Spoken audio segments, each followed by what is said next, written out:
You better be listening to Sleazoids or I must break you. Join us on a dazzling cinematic adventure down the highway to hell. A winding that stretches from here to eternity.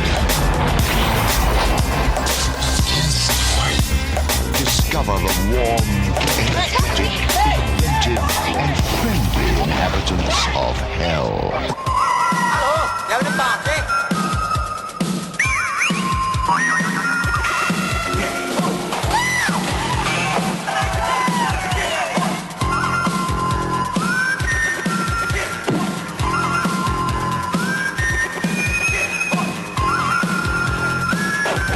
That coffee addicts to me, boys. Make me mad. Make me mad. Hey everyone, welcome back to another episode of Sleazoids, the podcast where we go down the rabbit hole of 20th century genre fare from the most influential canon classics to the trashiest exploitation films we can get our hands on and invite you to tag along in helping us create a canon of sleaze. Each week is a double feature, Grindhouse style, where we discuss two films loosely related by subject, genre, actor, filmmaker, or franchise. And at the end of each episode, along with our honorary Sleazoids, which you can become by subscribing on Patreon. Next week, we are doing your patron-voted episode, so if you want some of that sweet, sweet, glorious power, join the sleaze. Democracy, baby.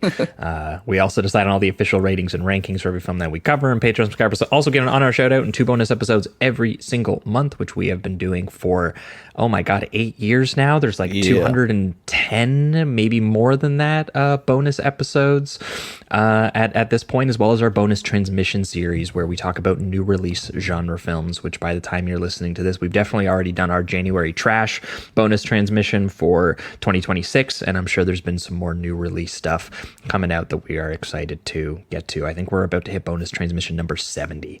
So That's quite a lot. Patreon.com/Sleazoids podcast. Once again, if you're interested in any of that. And speaking of which, we had a bunch of people to give their shout outs to here. We had Lily Connell sign up at $5 a month. We had Adam Stozic, Brad, Streff, Bart, How, Burnt Toaster, Gideon, Grappo, Maylee, Justin, Holly, Reese Paul, and last but not least here, just James, but he also signed up at the $10 a month tier, and is going to be joining us for the monthly virtual screening, which we we try to do on the last Thursday of any given month.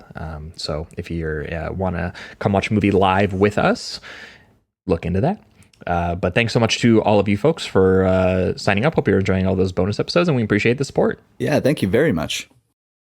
That's the one plug for the week. The other plug, as always, is Apple Podcasts and Spotify. If you're listening on either one of those platforms, give us a good old rating and review over there. It helps us climb the ranks and find new listeners.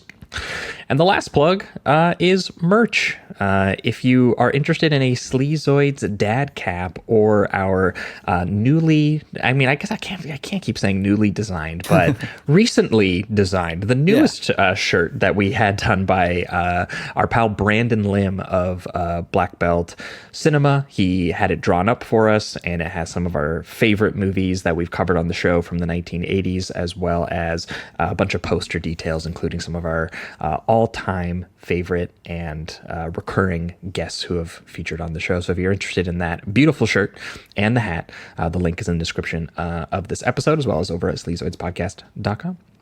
That is it for the intro. Welcome back to the week. As always, I am your host, Josh Lewis, and joining me also, as always, my co-host, Jamie Miller. Welcome back, everybody. Welcome. I believe 2 weeks ago would have been the last time you folks would have heard from us, and forgive me for having to pull this up because we have recorded a lot of podcasts recently. But 2 weeks ago, over on the main feed, we would have actually, funny enough, had special guest Brandon Lim of Black Belt Cinema actually make his annual appearance on the show, and that's because he's actually doing a screening that by the time you guys are listening to this, it's actually happening tonight. So you actually have a last minute opportunity to go get a ticket unless it's already sold out. But he's going to be playing a film by the Shaw Brothers Kung Fu wuxia legend Lau Kar-Lung, but not one of his Gordon Liu starring sort of like monk movies. It's actually going to be his transition in the 80s and 90s maybe not full on transition, but his attempt at making a heroic bloodshed buddy cop movie, like sort of post John Woo, post Ringo Lam. And that film was Tiger on the Beat from 1988, in all its ridiculous, colorful chainsaw fighting glory. We got to talk about that with Brandon, which is the movie he's screening. And we also talked about its slightly more tame and more low key, but no less stunt packed sequel, Tiger on the Beat 2 from 1990. Yeah, it was awesome to finally check that one out. I gotta check out the 4K resolution though, because it was not clear exactly the file that you can get your hands on nowadays. But the 4K is coming, or it's already out. I don't know about the timing on this right now, but it's coming soon, I think. Okay, gotcha. And yeah, the first one, I mean, but if you're going to Brandon's screening, he will be screening it in a theater, so you can watch the 4K of the first Tiger on the Beat. I couldn't recommend with Chow that Yun enough. Fat.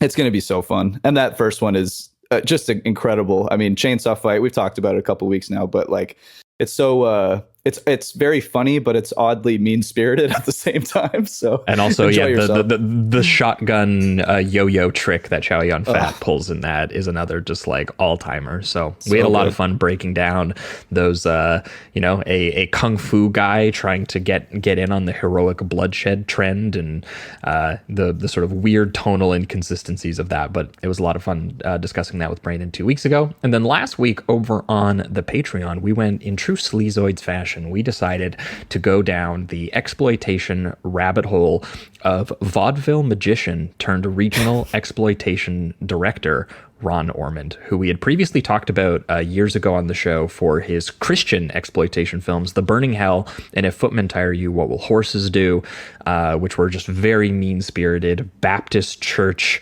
propaganda, essentially. And we were like, what did this guy do before that? What did he do before he got into a plane crash, had his come to Jesus moment, and was making Christploitation movies? And it turns out before that, he was actually making very kind of colorful and funny sexploitation movies with a bunch of weirdos who worked in carnivals and in vaudeville with him. We talked about Please Don't Touch Me from 1959, which was a very bizarre movie made with his friend Ormond McGill, who was a mentalist. And it's sort of a quasi-documentary on how hypnotherapy can maybe help fix women who have mental health problems. But also, what if their mental health problems are they don't want to have sex with their husbands? It's a little mixed bag for sure. It's a bit of a mixed bag sexploitation movie, but weird and dreamy and kind of Ed Woodian if you're into that kind of thing. And then we paired it, though, with one of his most personal movies called The Exotic Ones, made in 1968, which we tried to describe as like a no-budget version of The Killing of a Chinese Bookie and King Kong at the same time.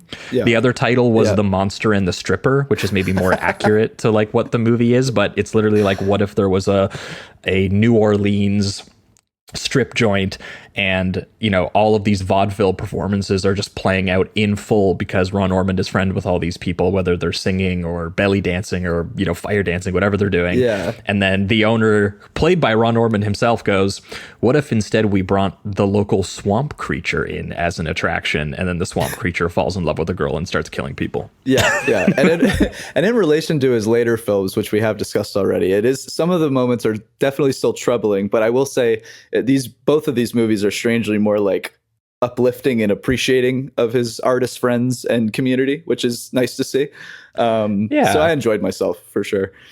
Yeah, there's less children being decapitated and then being told that this will happen to you if you like go to the drive-in. And these ones are more like, I like these weird outsiders and look at the performances they're putting on, and isn't this fun and quirky? Yeah, exactly. So if you're interested in the pure exploitation craziness, which we like to indulge at least a few times a year to live up to our name, that was last week over on the Patreon feed. But moving on to this week, we are once again joined by a very special guest making his annual appearance to keep reigning the belt over every single person. Because he will keep coming back. No one will ever topple his appearances. We have our Australian correspondent from Boonta Vista joining us once again, Andrew Law. Andrew, how you doing, buddy? Boys, I'm doing very, very well. Very happy to be here. And if anybody ever starts like picking up the pace on their we'll let you know. I will come on as many times a year as it takes. We'll do. Yeah, we'll one be too. like, Andrew, you got to do 3 times this year just so that you can keep, holding the belt over every single person. One of these it's beautiful moments- hearing your voice. One of these moments too, it's like we'll have one of the people on that's maybe tying with you, and then mid-episode the Undertaker bell will ring, and then you'll come in and you'll be like, actually, I got some things to say. That's what I'm thinking. I like it. That'd be crazy. Stone Cold Steve Austin glass breaking. Yeah. My God. Yeah, Andrew, you've actually been on so many times. Sometimes I actually forget. What was the last one we talked about with you? Do you remember? Oh yeah. I should have For some pulled this reason, up. I'm thinking I don't think it is, but I'm thinking the ants one, but I know that's not it. No, there was one after the Phase 4 and the Fly, right? Oh yeah. I do forget. We're all going to try to figure this out. Sound off in the comments. Just a whole bunch of people looking it up at the same time to be like, what could that have been? Well, like you said, it's been was it Strange do you Days know what in the Cell? Yeah, so Strange Days in the Cell, but it's not what it is. There's one more. Holy shit. Fuck. And it was Eastern Condors and Dark of the Sun. That was the last time Andrew was on. That was a lot of fun. So, but we have done so many different genres and styles of film with you. So what is the pairing you've brought with you this week? And explain the selection here, because this one kind of came as a bit of a surprise to me. I guess, being sleazoids, like you said, there's you guys often do your B movies, your trash, a lot of interesting stuff, and a lot of like things that I think we would all think of as very legitimate movies and beautiful movies as well. But I think I definitely wanted to go more on the B movie side. And when you hit me, what do you mean? I thought this wasn't your art movie. a beautiful art films. Although there are a lot of artists involved in these 2 films, there are a lot of people. Absolutely, I would argue Alex Cox is a wonderful artist. Absolutely, Oh, yeah. absolutely. But I definitely think that both of these fall more into like the B movie category. And when you first asked me, one of the movies that popped into my head straight away was Highway to Hell, which I hadn't watched in a while, but had a very distinct memory as like an interesting and weird and low budget movie that people were obviously kind of having fun making and doing interesting stuff with what looked like what very little money they had available to them. And so the pairing to that being Straight to Hell from 1987. So my thinking was basically that this is like limbo and hell in the American Southwest. Although later on I realized that Straight to Hell was entirely filmed in Spain. Oh yeah. But so that one, there's some extremely strong just spaghetti like all the Western other spaghetti influences. westerns that are set in America. So hey, that counts. So that was the vibe here was people sort of disappearing into a version of hell or the afterlife that seems to be taking place in some imagining of the American Southwest. Some kind of desert landscape. Yeah. Yeah, on one hand here we got like a very violent hangout movie, and then I feel like with Highway to Hell, it's got that it's got a specific aesthetic that I really do enjoy, which is that it's kind of like juvenile comedy mixed with dark fantasy. That it pops up every once in a while. I'm trying to think of examples, but I know that it's like a specific kind of more low budget. They're still using the legitimate makeup effects and everything like that. And there's like a charm to that. Are they? So yeah, Well, a bit like one of the previous movies I talked about on here was Stay Tuned. Remember? Yes, I thought about that Stay movie? Tuned quite a bit, actually. Yeah, and I think that's got that same tone of this is simultaneously a comedy and dark fantasy, and It's got a bit of that like post Beetlejuice, like they might have asked Tim Burton to make this kind of thing, like that. It's walking that kind of horror comedy kind of tone, but with like a little bit of studio resources and like clearly studio like narrative choices going on. Because we'll talk about Straight to Hell, but Straight to Hell is like the opposite of what a studio would ask you to write or deliver. In terms of just writing characters and writing a plot out and stuff like that. Whereas Highway to Hell has even though it's R-rated, you could see like some kid renting it from the video store and having just like an absolute amazing time with it. And it totally has one of those VHS covers that would really stick in your mind as well, of Hellcop from the movie kind of shooting beams out of his eyes. I think that was it like turning into the car. We'll talk about it, but I guess that video was like attached to the Terminator 2 VHS when it came out, and apparently it did amazing for it on like home video. Like it was a much more successful movie on home video than it was at the box office. There are some of those movies that I am so sure had some sort of sustained life or culty following just based off like the clamshell VHS case, you know? Yes. I am definitely of the age to have spent a great deal of my youth hanging out in video stores and just renting piles of tapes and taking them home. And I was doing that from like my sort of early teens. And I distinctly remember having arguments with the guy behind the counter at the video store about the interpretation of the Australian rating system, the classification system that we have. He's like, hey, I can rent this. I'm 14. Well, so our classification system at the time, I think, was PG, is your parental guidance recommended, and it doesn't specify an age, but it's just kind of similar to, I think, what's the American PG is? It's like PG-13, isn't it? Yeah. Where it's like parental guidance recommended for people under 13. Then we had an M rating for mature audiences, parental guidance recommended for people under 15. And then they introduced an MA rating, mature advisory, which was restricted to people over the age of 15. So we kind of had this like in between 15 and then a hard R18 rating. And I remember a guy refusing to rent me an M-rated tape when I was like 13 or 14 and saying, no, that's a recommendation. That is not, it's not a restriction. We've got a restricted rating. It's saying recommended for people over the age of 15. It doesn't say you can't rent it to me.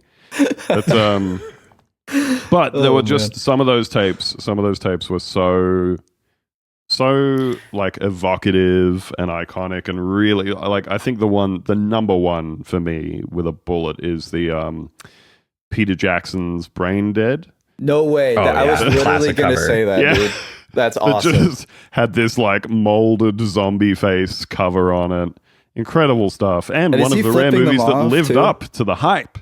Yeah. Wait, maybe I'm getting them mixed up because is there another one? You're thinking of Bad Taste, Jamie. Yeah, I am. Because I remember going down the video movie shop horror line and I'd just tell my parents, I'd be like, these are the movies I'm looking for. If you could go grab them, please. And I'm going to go to the horror movies that I can't watch and just look at all the titles. And that was one because it was the big ghoul with the machine gun and he's flipping you off. And I was like, this is awesome. No, the cover to Brain Dead, which I believe was released in the States as Dead Alive.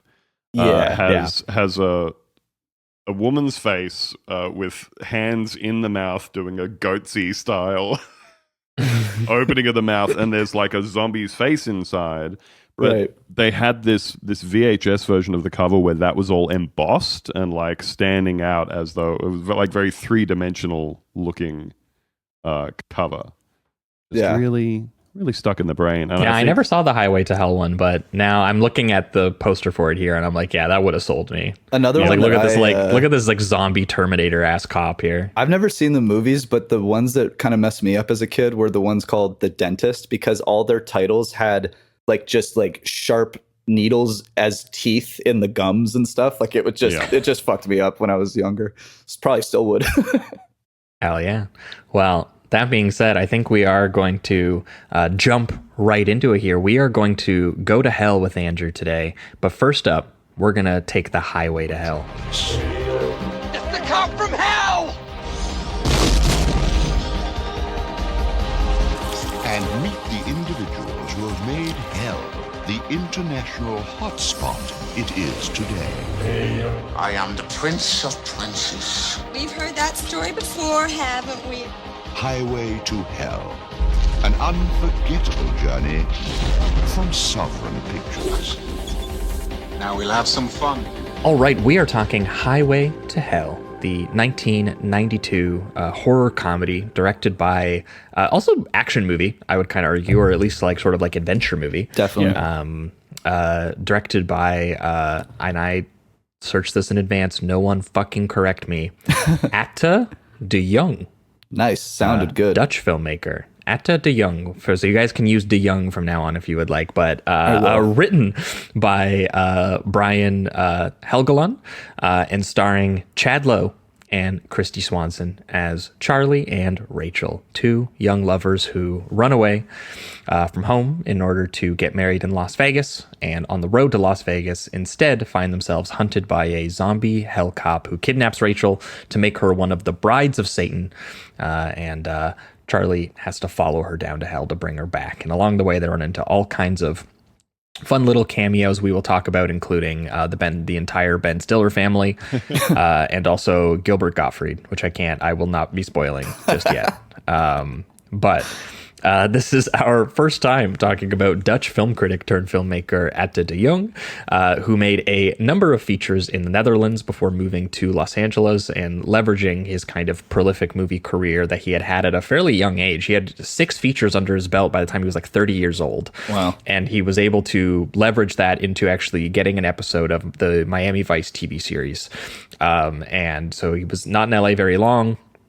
Before he did that, he was offered a couple of other episodes, but instead he landed the 1-2 punch of this film, Highway to Hell, which the successful shooting of in 1989 led him to getting the Phoebe Cates cult comedy Drop Dead Fred, when Tim Burton turned that film down a year later. See, there's the Tim Burton connection, and a very similar like comedy, dark fantasy vibe to that movie as well. That has like I definitely saw Drop Dead Fred when I was a kid, and I really remember some of those scenes of like dream sequences. I remember the dude like stretching his face. I feel like the most, like some of the makeup effects and stuff.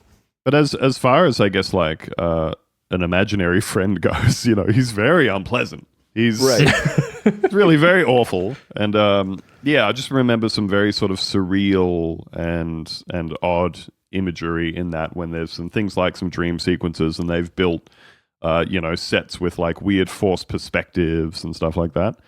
So similar vibe of taking not that much money to make something with some weird memorable imagery in it.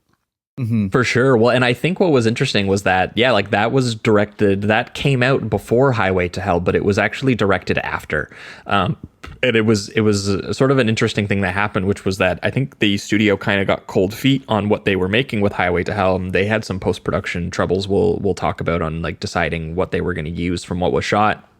And they weren't sure about releasing it until Drop Dead Fred came out and actually was fairly successful. And then they went, hey, this guy's already got another movie in the tank. You can kind of advertise it as like a horror comedy from the Drop Dead Fred guy. Yeah. And so, and I guess there's enough elements in Drop Dead Fred that it kind of transfers over. I never saw it, but I remember a bunch of my friends telling me that it had a slightly more like adult jokes that kids might not get, but they're pretty crass at times. And with this, it, like we were saying, it kind of has a juvenile way about it, but it still has, you feel like you're kind of watching like a movie for like a teen boy, but at the same time, like it is actually kind of R-rated, and you're like, well, this kid wouldn't be able to rent this probably or even go see this. So it almost like it seems specifically designed for you to find it at like 14 and sneak it from your parents and be like, this is for me.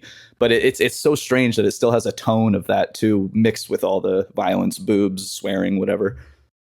Yeah, but apparently it was like bought by the studio on the basis of the fact that Helgeland, who you might be familiar with just because, at the time he was most famous he wrote the Rennie Harlan helmed Nightmare on Elm Street 4.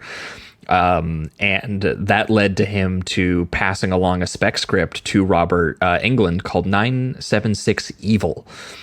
Which ended up actually becoming Robert Englund's directorial debut, and basically the only thing that he made before 2008 in like behind the camera. And so making those two things made him like a guy who was selling spec scripts So this is the one that he wrote and sold sort of shortly after those two. But, it would only be 6 years after this that he would literally win the Oscar for screenwriting for adapting James Ellroy's LA Confidential, which would then put him on the path to being like not the campy 80s horror screenwriter, but like a modern crime neo-noir sort of action thriller screenwriter. He wrote Payback for Mel Gibson, which he also directed. He wrote Bloodwork and Mystic River for Eastwood. He wrote Man on Fire and Taking a Pelham 123 for Tony Scott. He directed A Knight's Tale with Heath Ledger. Like, he ended up having a pretty successful Hollywood career. I was surprised by this because I love Man on Fire. I love LA Confidential. I love No, and Highway to Hell, it just doesn't scream, No, any of those things. I do think I feel like there's a pretty clear divergence between the original screenplays that he wrote versus, the original stories that he wrote versus the screenplays that he's done for people. I'm wondering, how did he get in the room for, like, I'm going to get the big studio James Ellroy adaptation? Like, maybe he just loved the book and he was in the right rooms with the right people and was like, I've always wanted to write this, and everyone always keeps, campy 80s horror is what sold in the late 80s. Sorry, like, it's what you guys wanted. Yeah, and haven't you guys seen Highway to Hell? I'd be perfect for this.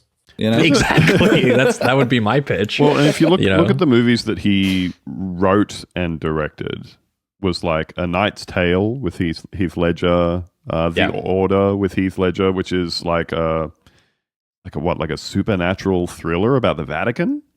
That sounds right. Conspiracy with Mel Gibson, Conspiracy Theory with Mel Gibson and Julia Roberts. That was also like a what if all the conspiracy theories were true kind of deal. I feel like the straightest one of them is Green Zone, that Matt Damon movie about like the Green Zone in Iraq, Afghanistan? Yeah, that one I actually looked up. That was a favor to Greengrass because he did an uncredited draft of one of the Bourne movies, one of the original trilogy. But yeah, I feel like all the stuff he's written originally seems to be like much pulpier than the stuff he's come in and adapted. Oh yeah, he did Finest Kind just a couple years ago too. We weren't fans of that. I remember that. But. Yeah. As much as I love a good old Ben Foster crime movie with Tommy Lee Jones in it, I was like, there's so much about fishing in Boston in this movie I didn't need to know about. Didn't The Postman, directed by Kevin Costner, also not do well to the point where it kind of fucked his shit up for a little while? Like he wasn't getting as much work as he used to? I think that was the real canary in the mine for Kevin Costner's long and storied career of making insanely self-indulgent, incredibly expensive, over-budget movies. Look, all Kevin Costner had to do was make a genre-bending like cult film, and he would have had to hire some special makeup effects guys and called it a day. And the studio would have been like, "All right, now we'll greenlight whatever the next thing is." Like I think because Waterworld was like seen as a massive boondoggle, right? Because they were shooting it on water, they were spending shitloads of money. Was it one of or the most expensive movies ever produced at the time? At the time, it was, yeah. It was it was written about in the trades, like when James Cameron was making Titanic, except for when it came out, it didn't have a Titanic-sized box office. Yeah, right. But The Postman after that was like he is putting an insane amount of money into this, and then it just bombed so hard, didn't it? But yeah, like even now, even with all of the Paramount and Taylor Sheridan stuff, Kevin Costner's still out there swinging his dick around and insisting on wearing a cowboy hat. Look, all I'm saying is that a Highway to Hell remake could do wonders for Kevin Costner's career. I agree. In that Paramount Plus. I actually agree. Coming back to De Jong for a second, and the single episode of Miami Vice that he directed, doing a bit of investigation into that is widely regarded as the single worst episode of Miami Vice that was produced. It's very funny, which I've heard is not his fault. It's because of the two. It's like it's a double guest star episode, I guess. James Brown and Chris Rock. James Brown and Chris Rock. I remember looking that up, and people were like, "That's a weird episode." Well, I was skimming through all of these like 1 out of 10 reviews on IMDb of people saying James Brown is just playing James Brown, and that's all anyone's ever going to ask him to do. Chris Rock is fine. The issue was that it was one of a handful of like supernatural / extraterrestrial episode. It's a UFO episode of Miami Vice. Oh, so people are just like, it's yeah. going way too far. I kind of vaguely remember this episode, honestly. Often cited as the moment the show jumped the shark. Oh, okay. So Gotcha. That's the claim to fame. So they on that blame one. him, unfortunately. But yeah, also seen as it's the X-Files episode. Yeah, Right. seen as being a bit of a precursor to that X-Files type procedural. There you go. But fans of Miami Vice did not care for it. But hey, do you know what? That makes a lot of sense then. If he went, hey, we have this weird like supernatural sort of like horror comedy. Yeah. It's not really a crime thing, but there's a cop. Yeah. There's a cop in it. There's cops, there's guns, there's cars. Good enough. But yeah, Andrew, when was the first time you saw Highway to Hell? Just out of curiosity. I don't know. I want to say, I don't know. As a rowdy teenager? No, I think probably more into my adult years as I was just trying to find more and more like pulpy, culty stuff that I just hadn't seen. Yeah. You know? Well, you have a lot of like pulpy, culty people who worked on this, which helps that a lot, I think, because I was trying to figure out why, like, the budget's actually not super small in this. It's $7.5 million, which is not a huge budget by any means, but they actually shot this in 89. It's 8 times the money spent on Straight to Hell. Yeah. And, you know, you can tell in some of the craftsmanship of it, like Robin Vigeon, who was a cinematographer on Hellraiser and Hellraiser 2, is shooting this film, which is very funny because that absolutely screams like some studio exec, like in the office being like, get the hell guy, get the Hellraiser guy. Making a hell movie. Get him in here. Yeah, get who shot Hellraiser, get that guy, you know, kind of deal. But like you also have special effects artistry and makeup here being done by Steve Johnson, who's like one of the like premier 1980s and 1990s special effects makeup artists. This is the guy who did Videodrome, Big Trouble in Little China, Predator, Night of the Demons, Dead Heat, Nightmare 4. Later after this, he did Freaked and Men in Black. So he's the guy who is designing Hellcop and some of the creature effects that we're going to be talking about. And apparently was the guy who came up with the idea of putting all the scripture lines on Hellcop's face, which is one of the best touches. Like the Hellcop creature design is really cool. And you could see how the studio went, hey, post Terminator, we can absolutely throw this as like the B movie to someone watching Terminator 2 on like a drive-in. And, you know, you're taking a pretty big step down in terms of craftsmanship and character writing and, you know, whatever narrative trajectory, whatever you want to, almost every category you can think of. But I think in that context, you could see someone having a lot of fun with this. They'd be like, yeah, it's a supernatural thing chasing people around. Oh, yeah. And I think, like we were saying about things finding a broader release in video stores and that sort of stuff, I really think there's particular like characters that really stand out on a video cover, are very evocative, kind of make people go, ooh, that's a crazy looking thing. I wonder what's going on there. And it sort of doesn't matter if the movie itself is not that fantastic once you've rendered it and you got it at home. You know, that's sort of not their problem after that point. But I think some characters in particular from some of these movies of this sort of era just translate really well to just being sort of shown on a poster or on a VHS cover. And are very enticing, I think. Yeah. And I do find this movie in general, as much as some of the writing can maybe be a little bit like overly juvenile and simplistic and everything, the aesthetic of it and the production design and the makeup is really consistent and really top notch. And I think that's mostly what I kind of grab onto when I watch this movie is just watching like whatever wacky character is going to pop up next and see what their design is, how they interact. Like the two ones that stand out, you guys already said the Hellcop, which is awesome. I mean, even all the close-ups they do of the scriptures is so detailed and it looks just so fleshy and real. It's awesome. I love his Oakleys and like, you know, like there's so many great little details to the Hellcop. Like he is like a zombified. He's got like burned Freddy Krueger skin. And I love the simplicity of even his badge being like the devil's sign, the upside down star or whatever, the pentagram. Yeah. And then when we'll get to the scene itself, but the demon woman that pops up in this is like head to toe in this amazing suit that looks like slimy and gross, and it's awesome. And I think that there's just a very consistent. That's the one where you can tell the guy who worked on like literally the original Predator worked on this movie. Yeah, absolutely. And even the scene where like he goes into the diner and there's that kind of like nightmarish dark diner where all the cops are cobwebbed and kind of zombified and everything. It's cool. It's awesome.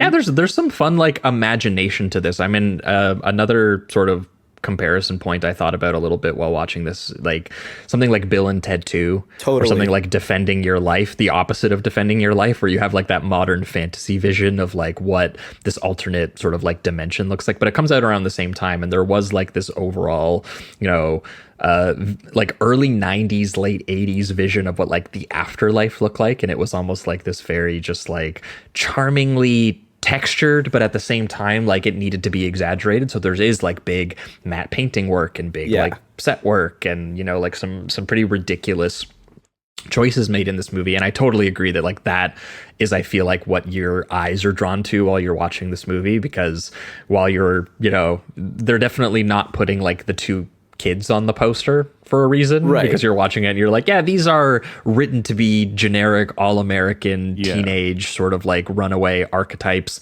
and there's a reason they got Chad Lowe and not like Rob Lowe. They couldn't even get Rob, so they were like, yeah, we'll get is there someone who looks like him? We're getting Chad. Baby. Chad. And then even getting Christy Swanson, pretty small roles at the time and stuff like Ferris Bueller and Pretty in Pink. And we've talked about her. She was the co-lead in that Wes Craven teen robot horror movie, Deadly Friend. I'm guessing that was the thing that got her this. But it's funny, this comes out the same year she ends up being the original Buffy in Buffy the Vampire Slayer, that also came out in 1992. Oh, cool. So they were kind of trying to push her, I think, as like the leading lady of like these kind of horror or like teen horror kind of films, and you do, I think, leave a little bit to be desired when you're spending time with those characters, especially just as written. I'm not even completely blaming the actors in that department. Yeah, you have a lot more fun just watching them drive to just around. Be ferried along by everything that's happening. I think you even get a sense that even though Chad Lowe's character, what's this character's name? It was the Charlie Sykes. Charlie Sykes. His character Charlie, even though at the start of this movie they are warned away from traveling down this back road, I think there is the very brief introduction. Classic gas station horror movie attendant, the elderly man who's like, "Oh, you don't want to go down that road," That's the hell road. Yeah, played by Richard Farnsworth, by the way, who you might recognize from Misery and The Gray Fox, and had been an actor since like the John Ford Western days. I was trying to pick him while I was looking at him, and I wasn't getting it because my wife was watching this with me, and we were both going, "Where do we know him from?" But even at the very start, when Chad Lowe turns up, my wife goes, "Benjamin," because we had just been watching Wayne's World with our kids. And I said, "No, he looks a lot like Benjamin from Wayne's World for a reason." But he really is. Can we get a Benjamin type? Yeah, he really is just like palette swapped Rob Lowe. Like it's just Rob Lowe with like lighter hair and 20% less charisma. And but yeah, like just from the very beginning, there's this, I guess, the suggestion that they're eloping. Yes. Charlie would really like to be having sex. Yes. And she's like, in the back of his Ford Pinto that he uses as a pizza delivery job that he has. He's a pizza delivery boy and his girlfriend trying to get in town. I did kind of like that line when they're about to do it and she hesitates and just goes, "I want to do it, but not in a Ford Pinto." I just think that the timing of that was actually pretty decent.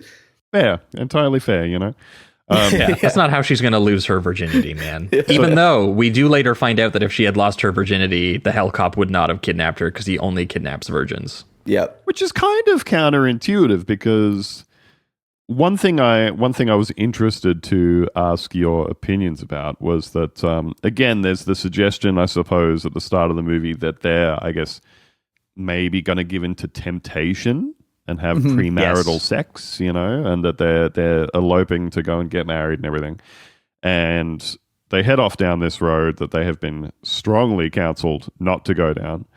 Yeah, the old gas station guy is literally like, I will let you stay overnight in my guest room just so that you don't drive all night on that creepy road. And they're like, nah, we're good. Which fair enough, to be honest. Well, and also his girlfriend's going, I don't want to go down this dark back road, while this guy says, no, but I think Charlie had already been freaked out by this point by being followed by a cop for a little bit out of a diner.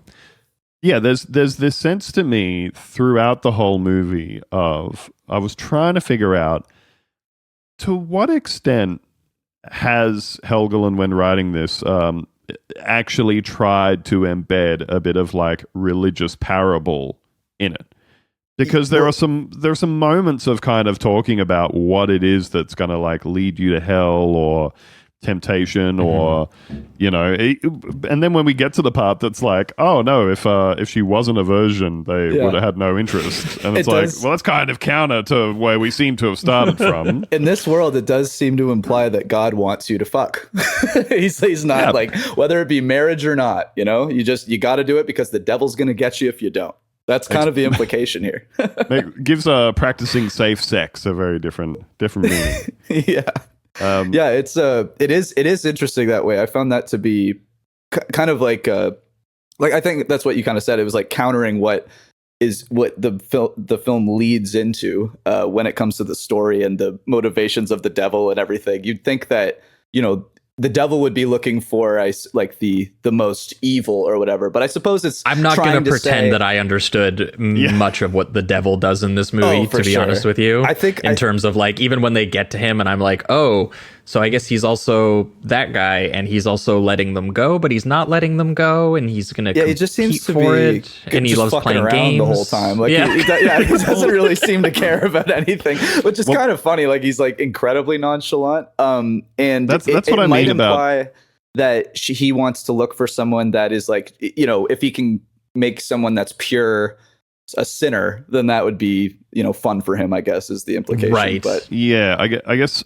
I sort of read it in the final product of the film. I kind of read it as maybe there was some intention here to maybe have some, I don't know, some messaging through the plot of things maybe the devil isn't always a guy with horns and everything. It can be just someone who's leading you down the wrong path, or maybe what the devil actually wants is to kind of trick you into doing something else, Right. I got this sense of there was some intention there in the writing that just didn't really come together in the actual finished product. It does kind of make sense, because you are meant to be a little bit surprised at who and what the devil is when you actually meet him. Despite him being introduced with the name Beazle. Yeah. No, it was pretty obvious. And I think any eagle-eared, eagle-eyed viewer would be able to pick up pretty quickly on who the devil is in this movie. But I think you're meant to be distracted by the physical manifestation of the devil's will in the form, obviously, of the hell cop, who immediately, how long are they driving on that road for? 30 seconds? Yeah, barely at all. Yeah. And the hell cop literally pulls up. Says, as they're driving away, he tries to yell something out to them, and he says, it's turn to the second right, not the first two right. Two Joshua or trees. You're going to see two Joshua trees. Don't pull over when you're between these trees, I think is the thing. And basically, as soon as they pass one, hell cop appears behind them. They get pulled over or run off the road, whatever it might be. But he's immediately fucked up on the instructions. Hell cop pops out of the car, casually rips the door off their car. Yeah, which, by the way, Hell Cop, played by a guy named CJ Graham, who was Jason Voorhees in Friday the 13th, part 6 and 7. So they were literally we literally want Jason to put on this like zombified cop makeup. And again, Freddy Krueger kind of like skin burns, but he's got like the highway patrolman's uniform and like the Oakleys, and it's a great look. It's a great physicality, and also in the brief interview I read from people who worked on this movie, apparently the guy is just a delight. Everyone was like, awesome. He's quiet, he sits in his makeup chair, he did his job. He was just a totally pleasant guy, not the guy who you would expect to tear the doors off and physically abuse the co-lead woman of the film for basically the entire film, just dragging her around. And I would really like to see behind the scenes footage of him just in full costume, like drinking a beer and smiling or something. That would be kind of hilarious, because he's just meant to be this like absolute, pretty much Jason Voorhees in a way, right? Just like this absolute powerhouse and just violent entity that as soon as he grabs you, you know, he's going to send you to hell. Well, send you to hell, kill you. How do you even, that's the thing, I guess. What do? You torture them for eternity in hell? Like, what's the real violence? I mean, he just throws her in the back seat and drives away is like the first thing that he does. And he leaves like a trail of like smoke and flames. And that's the implication that he's obviously taking her to hell and going to another dimension. And I guess they do have a part, like, because now I'm just kind of speaking on how they treat people in hell and how they punish people. Like, there's that part where they line everyone up and they're like being individually put into, you know, like I think at a certain point it's they're being turned into the paving. They're being like mulched up into that. Is one of my favorite details. Like, some of those details in the world building are some of the most entertaining. Yeah, the little parts signs of this and stickers and stuff that are around the place. I mean, we'll talk about it, but I fucking love when they get to the highway, and the literal highway is like complete chaos. It's like bumper to bumper, but there's like no lines, and the signs are all wrong, and they like point you to fake exits, and they're like, here's the highway sign to like the river Styx, and like this is like it's very, very cartoonish, just world building and production design that the movie has a lot of fun with when he eventually does get to like this topsy-turvy rendition of like what hell or what the underworld kind of looks like, even though because of budgetary constraints, a lot of it also just looks like they're riding around in like Mad Max world kind of. Definitely. And I do like that one gag that they have on top of the one we just talked about, where it's like a group of people that are trying to explain themselves why they did the awful thing before they were sent to hell or whatever. And I don't know, I got a kick out of that. It was like a couple, like a nurse saying that they asked to be put off life support, but then there was another guy that said he like gave his kid a poison or something and he had a reason for it. It was just like so wouldn't ridiculous, keep quiet or whatever, and it pans across so they're all being fed into this machine that is like mulching. It's like a rock crusher or whatever for construction or whatever, right? Mulching them up and spitting them out onto this road, and they pan across this sign, which is the Good Intentions Paving Company. As per the commonly used phrase, the road to hell is paved with good intentions, and which like so many things that I see in various movies and pieces of art and everything, I just always enjoy when you can see like a very direct line between the idea or the joke that somebody had, and then them saying, okay, and getting all the way through, you know, setting all this stuff up. All the people Someone in had costume. to paint the sign. Yeah. All these people in costume as well, which again has a very kind of has a very Beetlejuice vibe in how it is just this representation of like mundane America as represented by these people and their corpses, you know. You'll be reminded of all of like the dead people and like ghosts having to like wait in line at like the DMV, like you see in like Beetlejuice or something, right? Even simple things like calling that, like having the handcuffs be literal hands that the cop holds and stuff. That's actually pretty good. I like that. That's almost the most Beetlejuice-esque detail in this, I think, when the hell cop gets out of his car and he grabs his cuffs, which are chained together, these two big dead blue hands. Yeah, it's like the zombified version of the hand from like the Addams Family, but there's two of them and they form the handcuffs. And so when he comes over to grab Kirsty Swanson and it just wraps its hand around her wrist, and then he puts her in the back of the car and just holds it out towards the grate behind the driver's seat, and it just curls the fingers around and holds on. Like they use it throughout the movie, and I really I really like that as a little touch and a fun physical, practical effect. What I like and there's about a bunch it too, of that in here. Yeah, absolutely. What I like about it too is it still stays consistent with kind of the like the physicality of how it would work, because as soon in order for her to first get loose from the hell cop, she just pours hot coffee on the hand, and the hand's like, oh, that's hot, and it lets her go. And like the simplicity of that, like it's obviously stupid, because it's like, why would you make a handcuff that would work like that? But just the joke works, and it is kind of fun to be in this wacky dark fantasy world and just go along with the its rules. Logic of it and the gags that it uses pays off like that. Like, I liked the one of when Ben Stiller is like the busboy of the local diner, where it's all the dead cops are just like covered in cobwebs. They're like practically zombies or skeletons. Jerry Stiller, his father, is just playing the dusty old sort of like police sergeant who gets blown away by the hell cop. But briefly, Ben Stiller goes outside and he's coming out with the eggs, and you're like, why are you going outside to cook? And it's because he's going to go cook the eggs on the pavement, and he's going to make eggs and steak outside because they're in hell, and that's how hot it is. It's better than an oven to go outside and cook his eggs outside.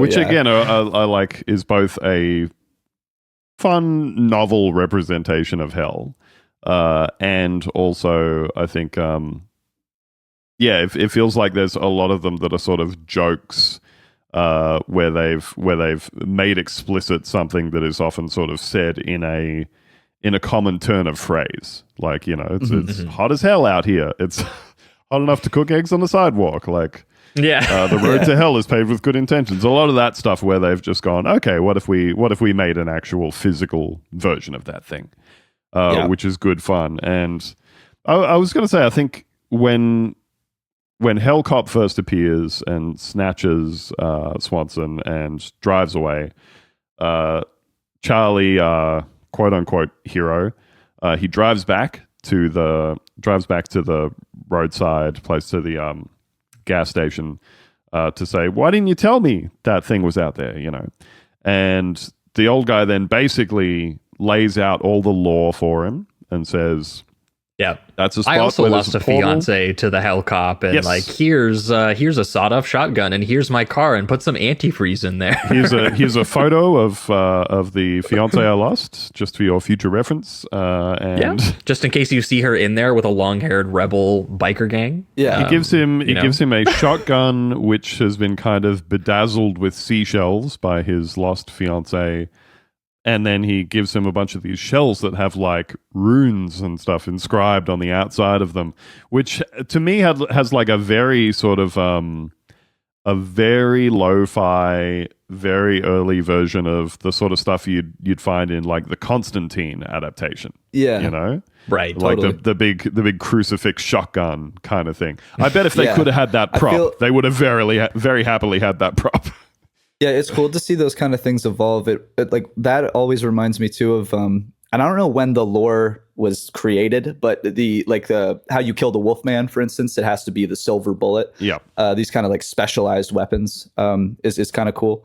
And I also it's interesting, like a lot I could say with most of these movies, when it comes to like some dumbass trying to rescue his girlfriend, it can get to the point where, the girlfriend doesn't have much to do throughout the movie. And I still think it's kind of the same with this one. But what's interesting is that Charlie also, beyond like reacting and just doing whatever steps forward, there's still not a lot of like evolution or real deeper character. So it doesn't quite bother me as much.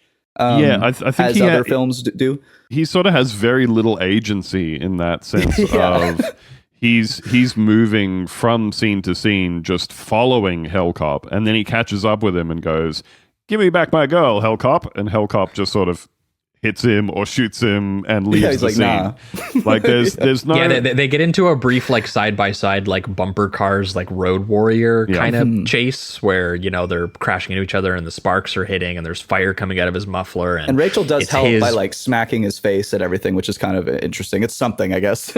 Yeah, well, and he's trying to shoot with the shotgun while the Hell Cop is finally pulling out his like giant like sci-fi Dirty Harry pistol that he's got that just like blasts. It's like armor piercing rounds going through his car and tanking his car. It even blows up trucks later on and everything. Like it's just an insane pistol.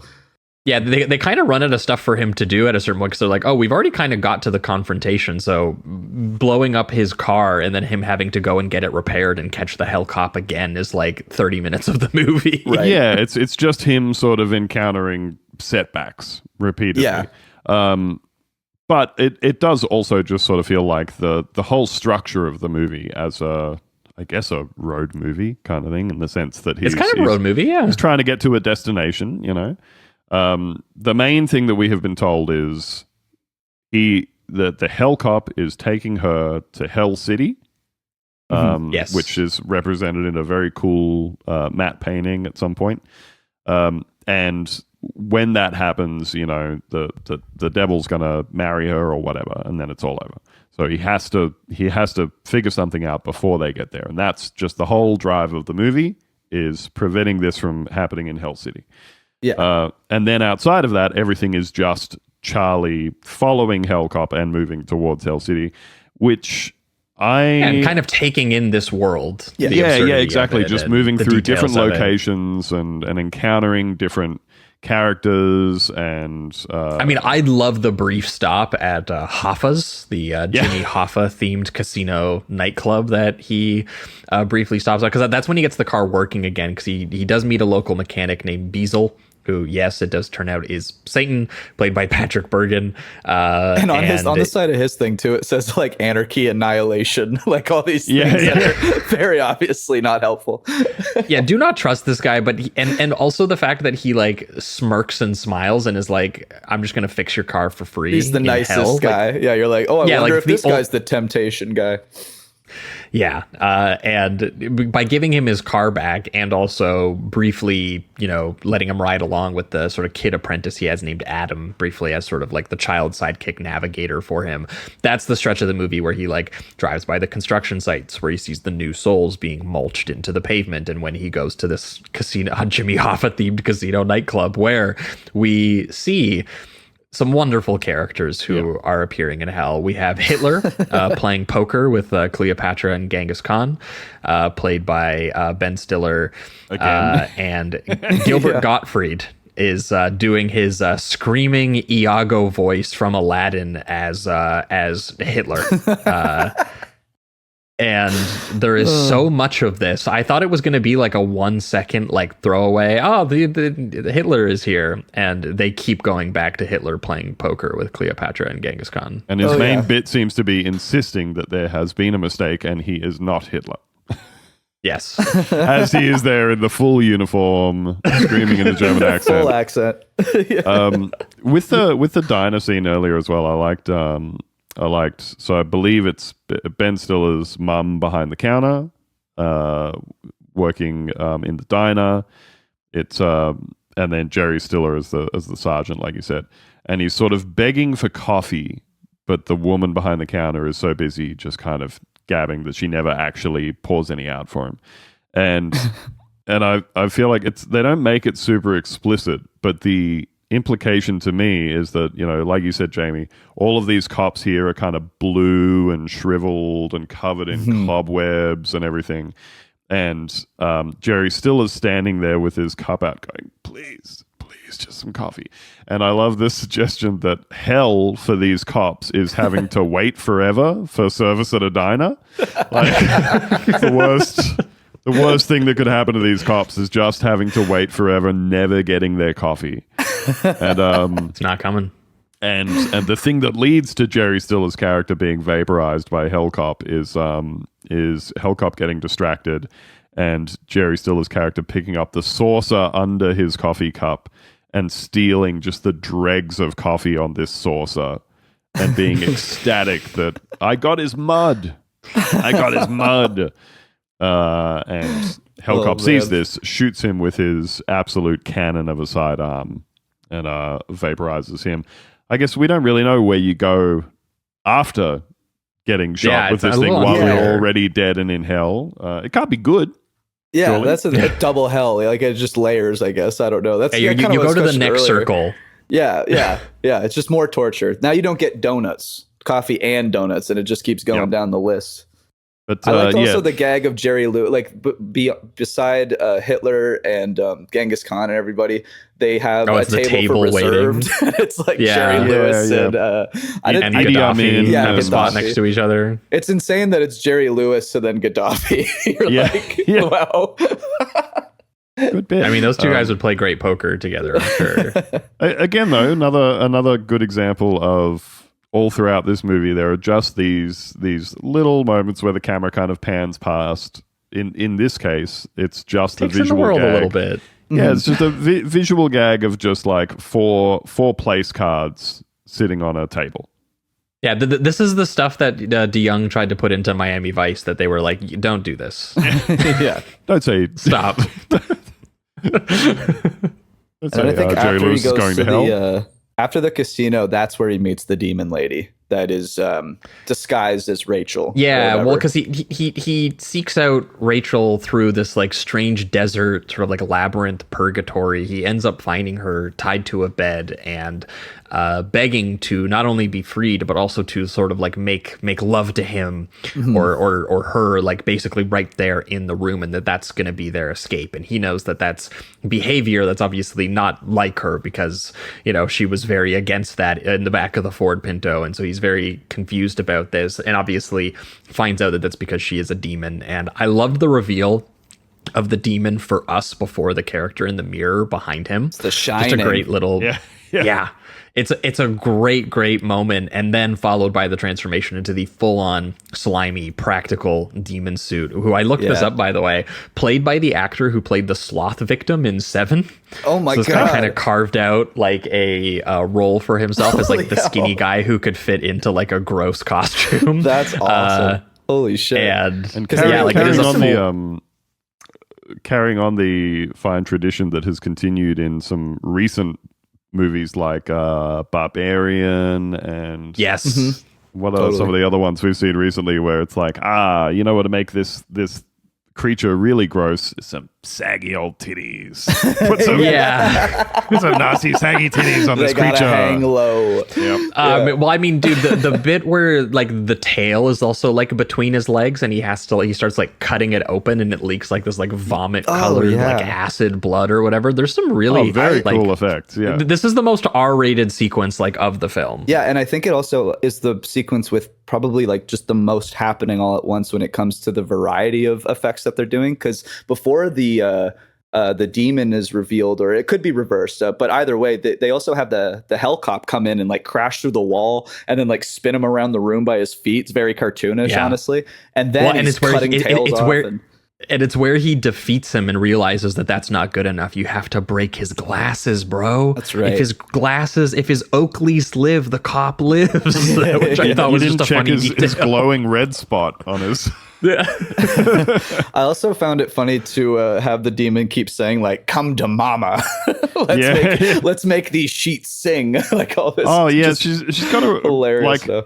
really gross kind of Just a horny demon. Yeah. but it's in this kind of like pathetic begging, like mewling kind of voice, which is to me was the grosser part of it. But Sure. And then also having those lines at one point, the demon is like right up against the camera saying it. You can see all the like drool coming out of the mouth and all the liquefied goo they put over him and everything. It's just it is really awesome work. I did like it quite a bit. And the Steve Johnson effects work is like that's maybe like the biggest showcase moment for him outside of like the Hellcop stuff. Yeah, definitely. And Charlie, is it very well delivered? No, but it is kind of funny. They give him like not an my action. type. Yeah, he gets like an Arnold Schwarzenegger one-liner before it ends. They really start shotguns diving are in into the that. belly so that she falls into the hell pit inside the bed. Yeah, stuff like again, that's fun little reveal, and like there's a bunch of stuff in here where there's no semblance of any real like kind of, I don't know, internal logic to anything Right. that's happening, or Things are just happening. yeah, why you're already in hell, and some people are getting shot with this gun that seems to send them off through some sort of portal to somewhere else. This demon's falling down like a hole into some other part of hell, maybe. Yeah. That's bad for them, even though they're in hell. And Hell But seems at the same complicated. time, well, I was saying to my wife at some maybe point, you'll feel bad for the sex demon when you realize that, It's that's also just being like punished. yeah, that's their punishment, is that they just have to be tied up there and no one has sex with them in the bed. Yeah. I'm the horniest demon ever. Yeah. Like I was saying to my wife at some point while we were watching this that it has that whole sort of thing of just from scene to scene, they'll leave one location driving away in the car and it's dark, and then in the next shot it's light, and then it's dusk, and then it's light, and then it's dark, and it like there's zero sort of consistency to any sense of what time of day it is or anything. But that's fine. That's totally fine in the context of a movie that just feels surreal.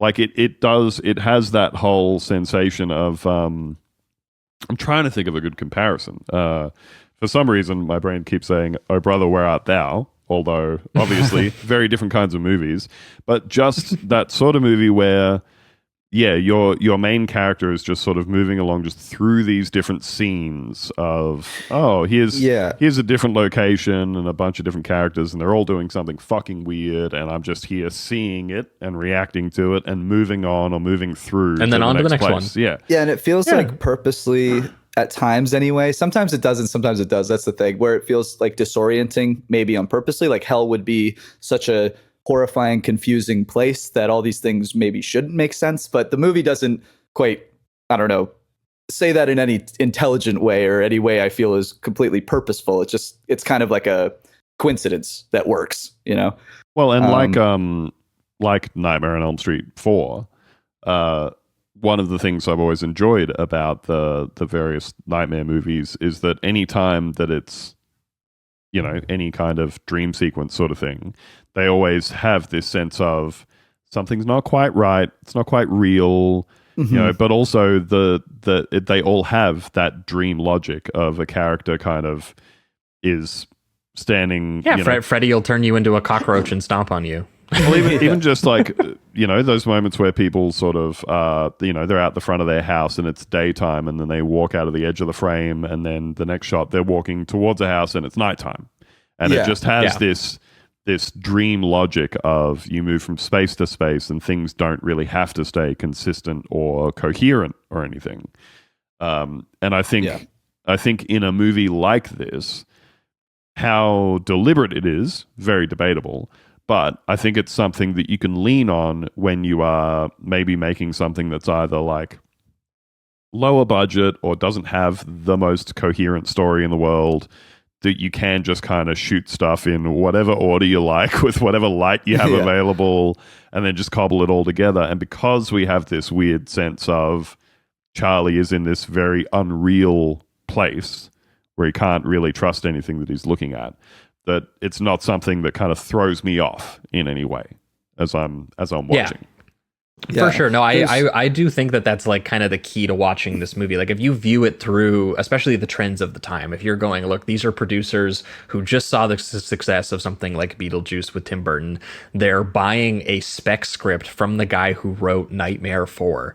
Like it's pretty specific, like what it is that they're looking for out of this movie. And they are going, like teenagers are going to these horror films where, there's a weird sense of genre bending comedy. There's a romp-like fashion to going through this bizarre underworld. And at the same time, every sequence is like a weird sort of surrealist horror comedy, like in terms of texture. And some of it needs to be actually gross and some of it needs to be actually funny. And I don't know, I thought everyone is kind of delivering exactly what these people are looking for, despite the fact that they eventually went, this can't release by 1989. We're going to try to release it in 1992. And it basically made no money at the box office. But then on home video, there were tons of people who were like, I've seen 10 movies like this that came out in the late 80s. Yeah. I'm down to give it a shot. And everyone sounds to kind of like, seems to just have had a general good time with it. Yeah, absolutely. And that's, and again, like if you know that that's what it is. The consistency I think just comes from the wacky tone and the makeup effects and all of that, the world building that they do. There's very little consistency in the character stuff. Sometimes they try, which I found interesting. Like there's a moment where they're going through a certain layer of hell and they have to go through a wall, and he's like, we're gonna run into a wall, and then she goes, just trust me. And in another film, I feel like they would, lead into that, where it's like maybe he has some he questions her a lot or something, and then that's a moment where he finally just goes with what she says and it works or something. But they don't build to that, so it's just these small moments of things that I think would be in other movies that don't quite add up to anything here. Another one that's kind of consistent, although it's just more logic, is like the reflection. When he finds Rachel again, he checks to see if her reflection is a demon. Just because of the previous scene. So that's kind of funny. He knows what to look out for now. Yeah. And then the other one, which again is super loose, is the old man in the beginning at the gas station, where he's kind of leering at Rachel a little bit, even to the point where she says, oh, he's just lonely. And then we find out that that's connected to his, the Clara girl that he was with and lost to. Yeah, they found out his fiance like hasn't aged in hell. She's part of like the biker gang, and kind of helps them escape a little bit on their way out when he eventually does find her through a series of altercations where he's like, at one point he's speeding on the highway during the parts where I was saying where there's like no lines on the highway, and Rachel is there's that bit where Rachel is watching the TV in the back seat where the devil is showing her that you would just be a poor pizzeria housewife with children, and wouldn't that be terrible up there, when instead you could be the queen of hell kind of deal? There is moments of like both making an effort to show what her sort of temptation is, Yes. And done in that form, again, very kind of reminiscent of some things like Beetlejuice and RoboCop and that sort of stuff, where it's existing in this very distinctly American landscape, even though this and RoboCop, Dutch directors. Huh. What do they got against? Where there's. I mean, I'm sure he lived in LA for like 1 year, and he was like, "Fucking highways and highway signs, motherfuckers! This is hell. This is hot chaos. All the time. It's too damn hot." But every time you take an exit, you're going off a mountain. The river Styx is right around the corner. But I also liked the same TV in the back of Hellcop's car for some reason. Shows her a commercial for like River Styx beer. Oh yeah. And it's just a full length commercial of like an undead guy standing there going, "It's the worst beer. It's awful. It's." Just banging on for a bit about how it's made out of like toxic runoff and it's incredibly bad for you, which I found funny. But like there is that very distinct feeling of this is our representation of like an American hell specifically.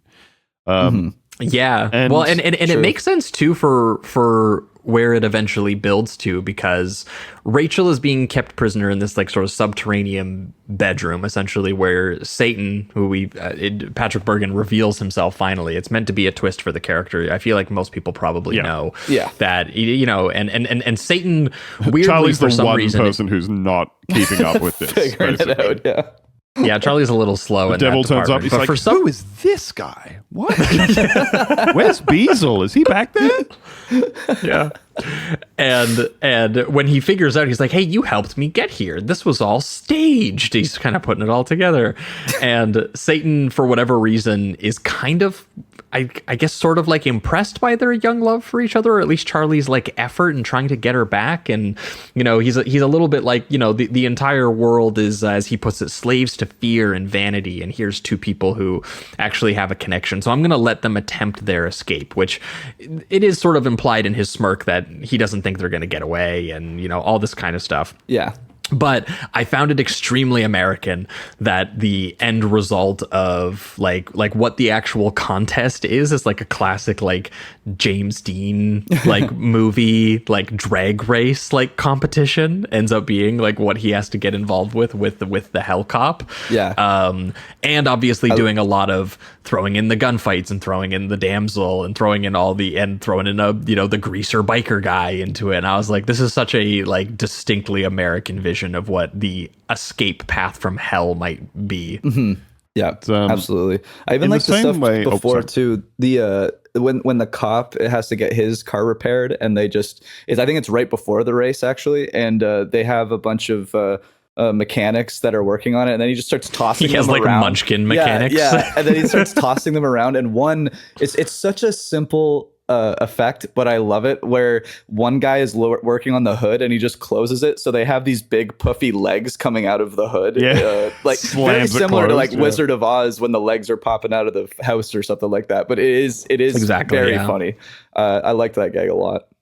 I feel like in the same way that I feel like there's this sort of sketchy outline of this young couple potentially succumbing to temptation, and again it's sort of slightly mixed up at the end where Charlie is shown this demon, but it's taking on the form of Rachel, and so he's dealing with his own temptation there, which is we really need to get out of here, but also I do want to get laid, and he's dealing with that for a second, even though we have kind of been told explicitly, actually, if you had sex with Rachel already, none of this would be a problem. We wouldn't have even bothered with y'all. But again, there's this kind of there's roughly some sort of theme about them sort of succumbing to temptation and everything, but you never get the sense that it's actually kind of come together in any cohesive way. And I think the same thing about the plot in general, with how Beazle has kind of facilitated some stuff and let him go again, and that he's sort of tempting them along, but also He's putting through them some sort of test and game, but like you're not totally sure like what they're supposed to learn from it. He seems like he just doesn't even care about it either. Like he's doing this almost for purely his own entertainment, whether it works out or doesn't. He's just like, whatever. But he kind of wants them to lose so that she'll be his wife and like father his like hell children, is like sort of the idea. He's just doing it for the love of the game. But like, there's just quite a few points in this where I find myself thinking, I got the sense that there was maybe supposed to be some broader thematic element in the script of commentary about, like, I don't know, the nature of sin and how the devil tries to tempt you. And there's even like the tiniest bit of development with Charlie's character of how... I think there was, for sure. I heard this was cut down, and I did hear that at one point De Jong wanted his name taken off this movie because he felt because of some of the decisions that were made in post by the studio. I think he says now that he's like happy it's on it because he, it kind of did get a bit of a cult following and people do generally like the movie. But I think he shot more stuff than ended up in the movie, and I do think some of it was stuff to do with some of the characters. Because that's what it feels like. Well, because especially we'll get to the ridiculous ending where they kind of end this movie by telling you what happened to all these characters, like it's like they're important people in like a biopic. Big paragraph too. It's not even like they don't even do flashes of images or anything like that. It's literally just a giant paragraph. They're like, all these things we didn't wrap up. Well, here you go. Don't worry. I honestly thought while watching it that it was like a tongue-in-cheek joke, like they were making fun of this kind of thing. But from what I read, it turns out like that actually was, they shot a completely different ending and they didn't want to use it. So that's just how the studio decided to edit it rather than even go out and reshoot a different ending. Like that's some of the production troubles like this kind of thing went through, because he shot an ending where I think they do end up they end up separating at the end of this adventure that they have together, and that they say that they still like care about each other and they'll stay in touch or whatever, but they end up like, that's so different than what we have, because I don't even think I would think that within like the 90 minutes that we have, I would think that what we are missing is still more development of the relationship. Rather like than none of that is set up even in what we're watching. So there had to have been like quite a bit of character. Maybe the teen actors come off a little bit better if they were actually given the arcs they were originally written, and it wasn't just like the guy falls into a series of hell episodes and gets the girl out of there, which he ultimately does in a third chase scene with the hell cop. That was what I was a little disappointed by too. I was like, the amount of variety of altercations he gets into with the hell cop. I was like, when the third one was another one where they were racing and they were still just like shooting guns at each other, and the drama is the hell cop gonna disable his car a second time with his awesome gun? I was like, okay. Yeah, it does feel a little repetitive with its ideas of how we have to interact with the hell cop as it goes on. But again, it's like, it's fun because there's still that design. And I guess in the finale, what they do is, instead of just like hell cop and Charlie with a car, it's like 100 different cars. And then eventually they also have Royce and who's this biker that we haven't really talked about, because he feels, I don't know, a lot of these characters that are on the side feel kind of unimportant, a little extraneous. And there's moments with them where I feel like, again, like we're just missing things where they probably were more important with certain scenes. It's just, it doesn't tie in quite as tightly as it should. Yeah, that's another big aspect of the plot that, again, I got this sense of there's kind of something that's meant to be going on here, but I cannot divine from the information made available into the movie. Yeah, he's like some Mad Max like biker leader who just like goes around and seems to be like kind of like an underling of the hell cop, but then he finds out that, you know, this kid is like getting an actual like a chance to escape hell, and he's like, hey, why haven't you given me my turn? So he's like very annoyed about that, and that's why he gets involved in the whole finale thing, and does get into the one cool action beat where he tries to like stab his sword through their car because for some reason he wields a sword. Which is also connected to Clara, and Clara's on the back of that, right? And she dies with him. Is that, am I wrong? Yeah. Which I found so interesting because, again, you don't, like, it's set up with the old man at the gas station as if, like, maybe there's going to be a reuniting. Save her, too. Yeah. Yeah. And then she just dies horrifically, almost the same way as Royce does. And again, in the paragraph that we were talking about at the very end, it does say something like I can't remember his name, but the gas station guy essentially just kept staying at the gas station. Lived out the rest of his days pining for his fiance who got into a horrific motorcycle accident. He will never know because they don't even go back to tell him or anything. So it's just like, I don't know, it felt like he was going to be stuck in this purgatory forever, and it doesn't really give you the weight that maybe that should. It's not set up properly for sure, but the implications you don't even spend enough time with that fiance character to like, you know, like she gets such a sacrificial hero moment, and you're like, we've seen like 2 scenes of her where she's like kind of guided him a little bit. Like, a photo of you at the start of the movie, I guess. Like with both Beasel's apprentice and the young guy who's heading up the motorbike gang, there are a bunch of references to being sent back, to being sent up. And so this young guy seems really pissed that Beasel's going to send up this kid, and he's like, you need to send me back again.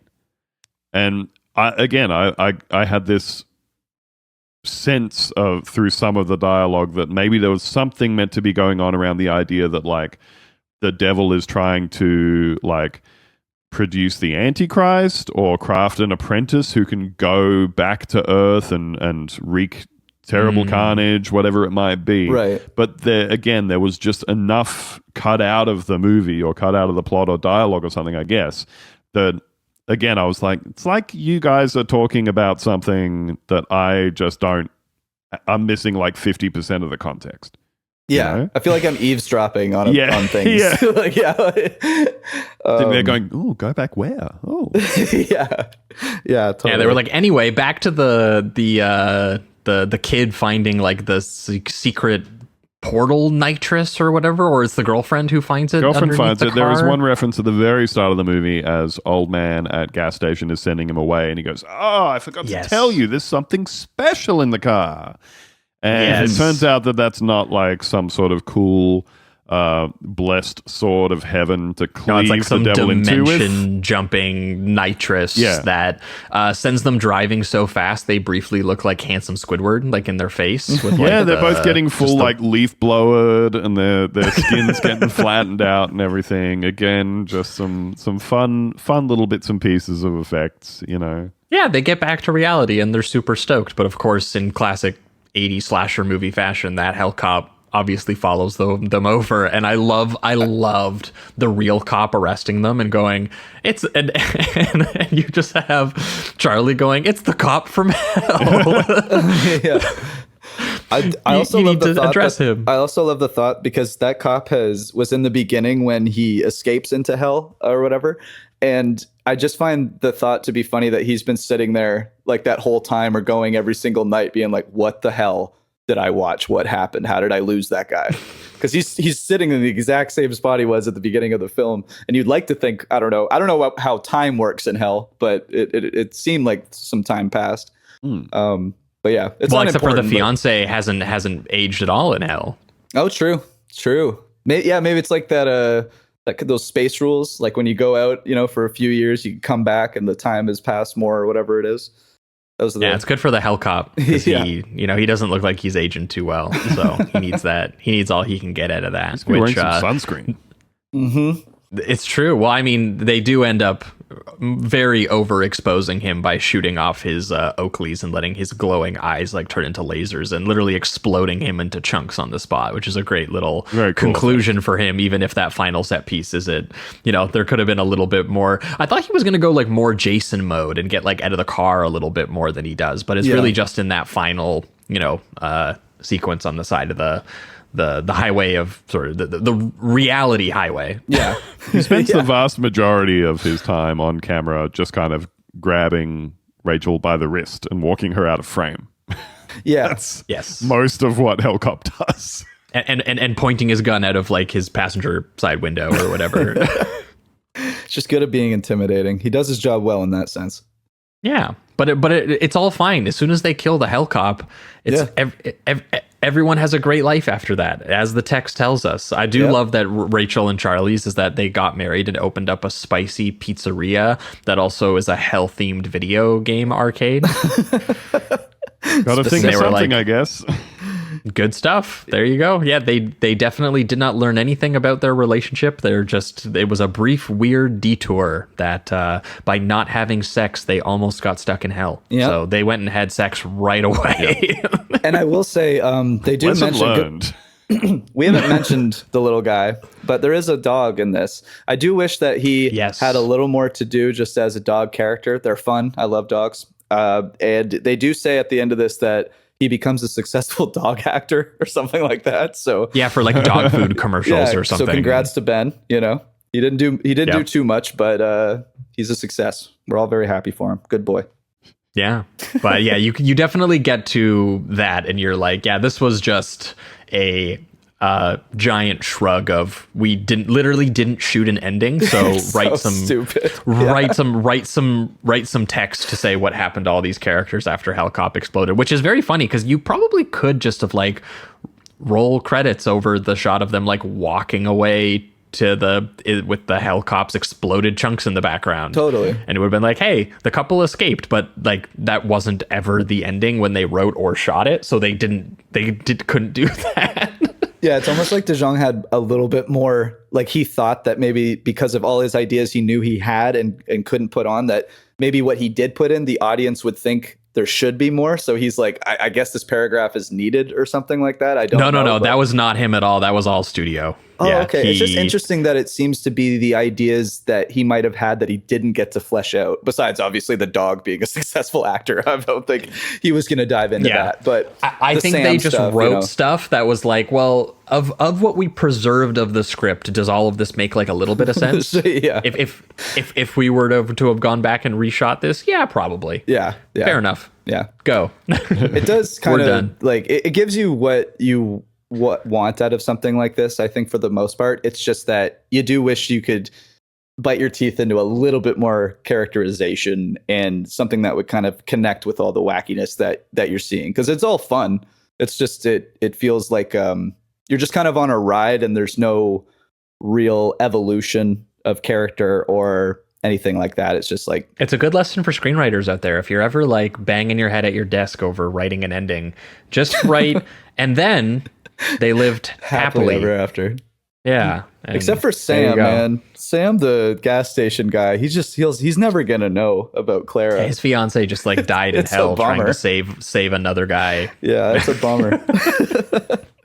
So poor that. But yeah, if we're pivoting towards reductive rating around here on Highway to Hell, This is a pretty fun movie. I would give it like kind of a solid 3. It's up there. Yeah. It's a fun little B movie oddity. I do find it amusing that it was attached to every home video release of Terminator 2. I think viewing it through that lens as like the guy who wrote Nightmare 4 coming out after Beetlejuice, you can see the high concept, like campy 80s genre bending horror comedy fantasy teen movie that they wanted to make out of this. And I think if you go into this movie with that in mind, it's pretty easy to have fun with. I think you'll want a little bit more out of the characters and some of the actors, and it sounds like some of that is post-production troubles based on studio execs looking at what a director handed it in and what was written and kind of going, well, we'll just make this a little bit smoother of a ride, and who knows, maybe what was written was whatever, and it's kind of nice that it's just 90 minutes of showing you various episodes of this world, and De Jong does a good enough job of populating this with, bringing in some of the crew from Hellraiser and from Predator and being like, we're going to actually have some fun, tangible special effects work. We're going to have some nifty production design and world building when it comes to what it is that, Hell looks like. And some of it is very cartoony and some of it is very dumb. But for the most part, it is reasonably fun and entertaining to hang out in this. The only thing that is absolutely hilarious is that despite the title, they could not afford the rights to the AC/DC song Highway to Hell, which is like such a no-brainer, climactic song choice when they're literally drag racing on the fucking highway, the Hell Highway. And there's something so funny to me about like the studio shelling out for like Steve Johnson VFX and then being like, we're not buying the AC/DC song, which would have immediately just like put it into the echelon of like, if you're a teenager who somehow got that R-rated tape on your hand, you would associate that song forever. Yeah, probably with this movie. Yeah. And honestly, it would suit the kind of 80s rock music video kind of look this sometimes has. Like, this is a guy who clearly worked on Miami Vice and probably shot some music videos. And so, yeah, I don't know. I had a good time with it, despite the pretty apparent flaws in the production process. Yeah, I'm right there with you. I think that there could be more with the characterization. I think that what he was kind of forced to focus on ended up being the kind of makeup and the consistent aesthetic of Hell, and just meeting all these wacky characters. Like, that's consistently fun. I think every scene has something to take from it. It's just that you're really not going to get anything out of Chad Lowe or Christy Swanson. I don't think you're probably going to get more out of Hell Cop, who says absolutely nothing, than those characters. But it's I don't know. It's just fun. Like, it's to put it simply, it is a very fun film because it's not trying to be intelligent whatsoever. So you kind of have to dive into its juvenile qualities and its stupidity and some missing parts, some clearly missing parts. But I did have a really good time, and it also kind of has that soundtrack wise. Even if they couldn't get Highway to Hell, no, that would have been good, because it does have a big, like, it's arena rock and everything, but it has a poppy kind of vibe to it too. It really would have fit. But they try to have moments of that where it's kind of got like a stoner pop rock, almost Bill and Ted like quality to some of the guitar. I thought about that a lot. Yeah. Bill and Ted. I thought about that just in terms of like mixing the teen horror comedy, fantasy, the silliness, the kind of charm it's aiming for. Like, imagine if Bill and Ted did like we traveled to the post-apocalyptic desert, like Mad Max road movie version, like, fourth Bill and Ted. That's kind of some of the vibe of what this is. Yeah, totally. So I would recommend it if this is your kind of vibe. It's going to be a very easy 90 minutes. Just don't expect to get too deep into anything, but it's a good time. Yeah. For you, Andrew. I think we're all very aligned here. I think it's a good bit of fun, some fun imagery. I think it really does have that feeling of like a bit of a Beetlejuice light in some ways. Yeah. But again, just some memorable images, some memorable effects. It's a fun time, and it's like a nice flat 90 minutes. Yes, it's not dragging its feet too much or anything. If you're looking sometimes that's what you and the wife are just looking for. That's right.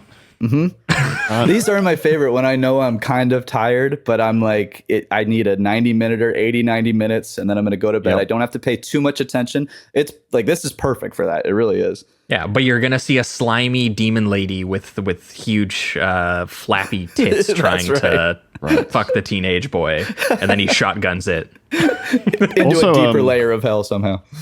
Due to the delay in release, this also marked the final film appearance of Kevin Peter Hall, who played the Predator in Predator. Oh, shit. And he was in this as Interesting. the boatman on the River Styx. Oh, the guy that has the sewn eyes. Yeah. the That's a guy cool who's hanging effect, out too. with the stop motion Cerberus. Cerberus. Yeah, or whatever. that was a cool- Cerberus that we didn't. Cool effect just mixed in there, you know, a bit of stop motion stuff. They got all kinds of fun practical effects in here. And like, you know, I think this type of movie, there is just a whole element of enjoyment that I get out of it that doesn't really have anything to do with a terribly coherent plot or character development or anything. It is movies from a particular time and place where you could watch them and just think about this very direct line between people thinking about something that they wanted to put on film and then setting about figuring out, how can we do that? How can we build a thing that looks like this? And how can we do this with the effects that we have available to us? You know, I'm sure everybody who listens to this show has heard no end of discussion about how these days, you know, I was listening to a movie podcast the other day, and they were talking about who was it? It was someone being asked. It was Steven Spielberg being asked if you were making Jaws now, would you use CGI for the shark? And he said, yes, absolutely. And then he stopped and thought about it for a minute and said, actually, I think building the shark and doing some stuff, you know, and all of the. I watched Jaws with my kids last week, and yeah, just seeing all of these really inventive choices that he made. Because of the restrictions. And, you know, I had just watched a documentary about Spielberg on HBO where they were talking about the making of Jaws and saying, when we came up with the idea of like sticking the barrels onto the shark, so that was this absolute godsend, because then there was a way for us to show the shark moving around without having to show you the shark, you know? Yeah. And just all of those sorts of things that I love seeing in movies. I love seeing just that obviously a group of people have got together and said, how are we going to make a big 3-headed dog here? How are we going to make a cop covered in carvings of scripture? And how are we going to make How are we going to do handcuffs? yeah, like and I thought there's definitely shots in there with the handcuffs where you can see it's like right on the edge of the frame, and so it could just be, you know, somebody's hand in makeup grabbing onto something. But then there's other shots where you can't see anything coming off the back of it, and so it's like, yeah, they have actually done a little motorized hand grabbing movement with the thing. And yeah, I've just got a really deep affection for those sorts of practical effects and the creativity, I think, that it engenders in people as they were going through and just trying to figure out, how can we make something that looks like this with what we have available to us? And I think that's something that I just always really enjoy in a movie, even if, like we said, the characters are not incredibly deeply developed or anything. Yeah, and it keeps it kind of nice and brisk. So a 3 is spot on, I think. 3 It just all loses around. it loses some gas towards the end of the movie. Yeah. Which again is fine when you sort of go, it feels like you're running out of steam a little, and then the movie just kind of ends at 90 minutes, and you go, great, Dude, they blow up the helicopter and then just put text. Yep, we're good. That's it. That's what we needed. yeah, good.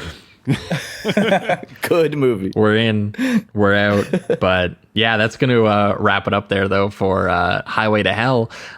Stick around, though, because we're going to be talking about a arguably much weirder movie, especially in terms of what, if anything, was written for this movie. We're going to be talking about Straight to Hell. Stick around.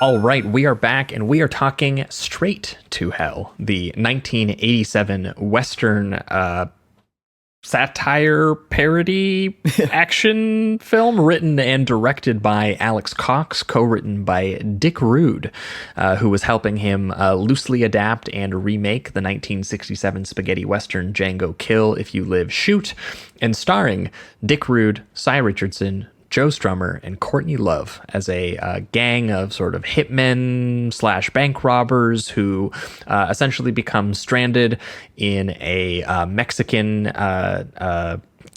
town after a botched job goes wrong, and they flee from their sort of gangster boss, and they stumble upon a surreal Western gang of coffee-addicted killers and run into a bunch of strange stunt-casted characters who we will talk about, but Dennis Hopper shows up, Grace Jones shows up, Elvis Costello is a butler, Jim Jarmusch is a gangster. A lot of friends of Alex Cox just making their appearance because they like the guy.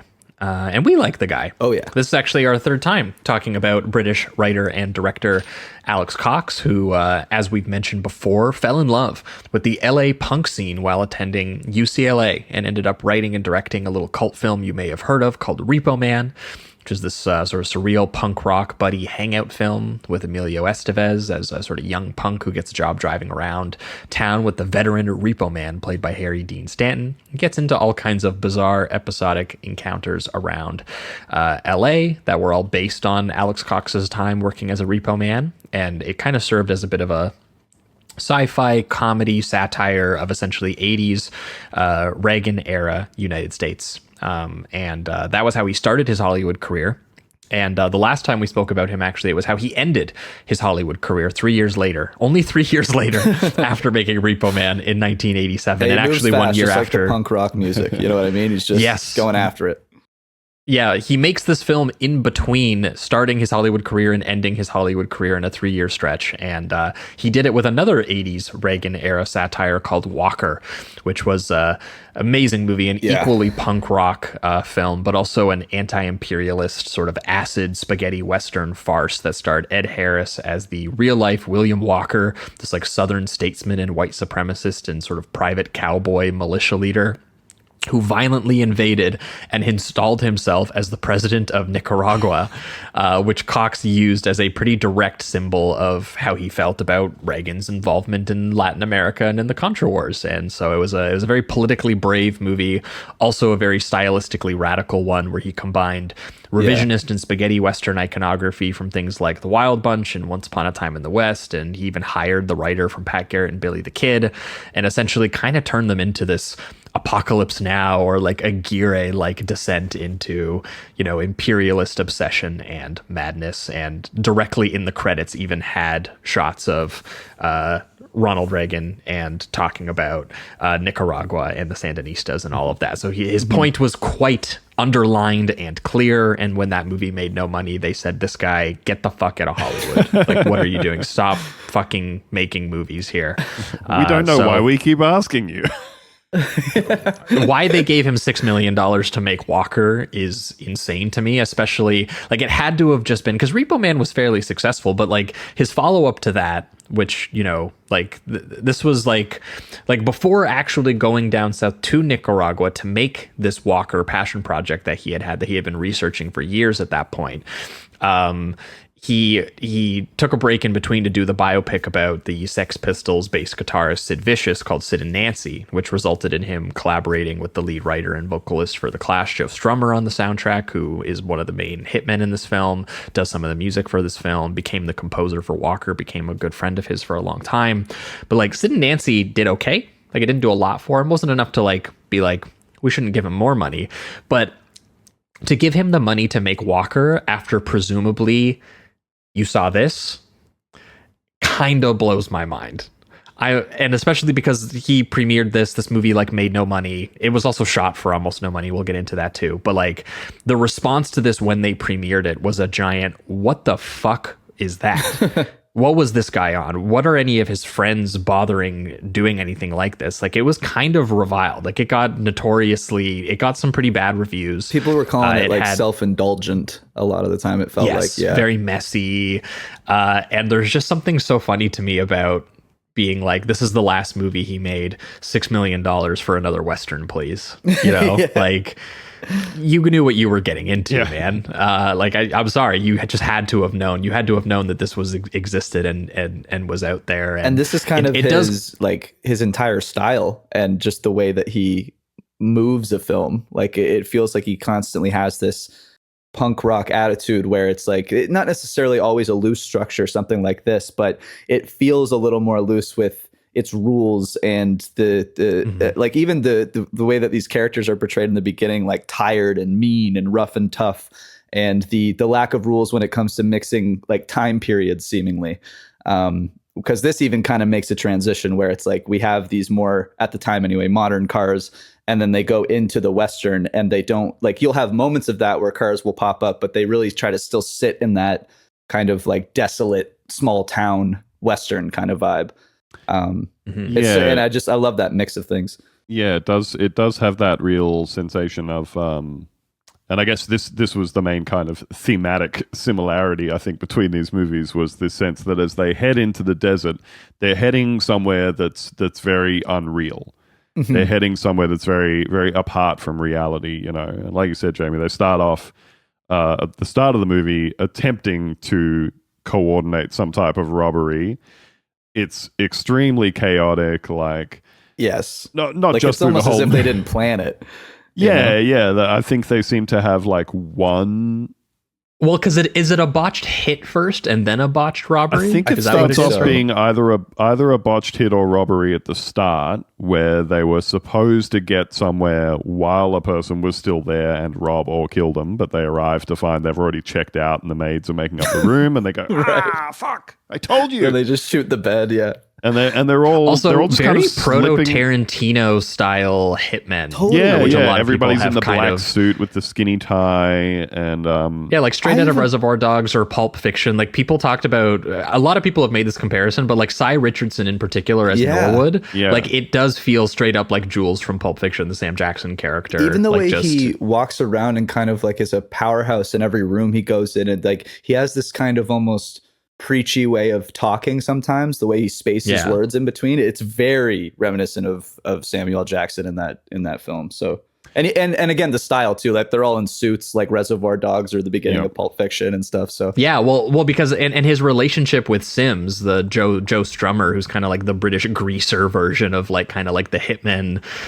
character, he like just the relationship he has with that character is so similar to the dynamic between with him and Travolta, right? So it's just, you know, it's very amusing to see that like ahead of Tarantino doing that and having these guys screw up their job for their boss, Amos Dade, played by Jim Jarmusch, who we don't meet at the beginning, but it's very funny when he eventually is introduced, and they were like, this is the gangster they've been running around, this fucking like white-haired skinny guy who just also is obsessed with coffee like the rest of them. Well, they also seem to be completely incompetent from the jump. Yes. Despite the fact that I think later on in the movie, they're kind of shown to maybe be a little more professional than some of the people that they run into in this little town that they're in. There is still, at the start, you know, they've botched whatever it was they were meant to be doing. They just seem to do an impromptu robbery on just some random bank on the way down, essentially. They come out with... They dump half the cash on the street by accident. Suitcases loaded with money. One of the guys immediately drops and explodes this suitcase that goes blowing down the street. They're driving off without half the people in the car. Like, they're slipping over on the cash in the street. It's full Courtney chaos. Love is in the back seat as like this like shrieking John Waters character who turns out is the pregnant wife of the Cy Richardson hitmen. Her name's Velma. It made me constantly mocking them at how bad they are at their jobs. Like, it's and they're calling so much attention to themselves. There's no subtlety or like smooth heist moves or anything like that. It's just total chaos. Total chaos. Again, it seems very much how a group of punks would rob a small branch of a bank.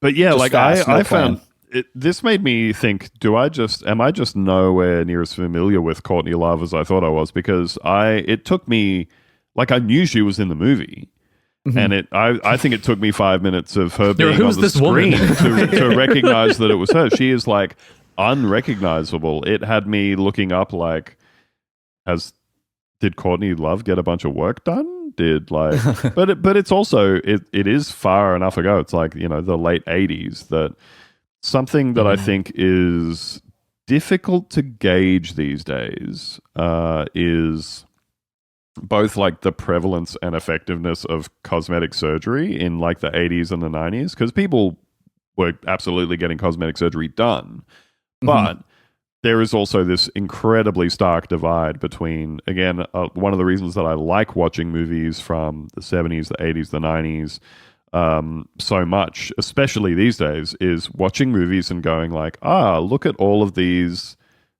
normal looking old people. Look at all of these just very, very real looking people with their own faces and their own teeth and all that stuff, you know? We would always talk about that with like certain dramas and crime movies back in, especially like, you know, 60s, 70s, a little bit 80s, but mostly 60s and 70s, where you actually have like schlubby looking guys be leads. And just, you know, there's someone that has, you know, just naturally aged, and now they're playing that part, and it you know, it feels lived in, and, you know, it doesn't have to be out so of pristine. shape. Terrible hairline, has like, you know, Side kings, lines on his face from having seen time in the war, you know, watching something like Real wars, watching Dog Day Afternoon, and every cop in that just looks like a real piece of shit cop. Exactly.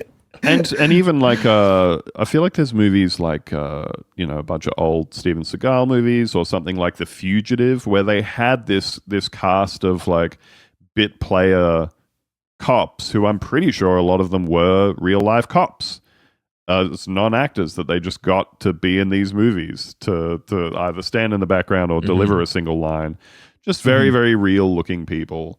And it's something that I do. It's something that I think at this point in time is a genuine barrier for me in my enjoyment of newer films, because I'm watching something and it's just like, every person that I can see on the screen here, every nurse in this hospital, every person behind the counter in a coffee shop, everyone at the DMV just looks like an Abercrombie model, you know? Yeah. Everybody is just like a very attractive biracial person, and like it's just the so far from that have been implanted in and everything. It just everybody's it does get got a little bit uncanny. veneers, everybody's got a bit of filler done and everything, and it's just I know it's very much a personal thing.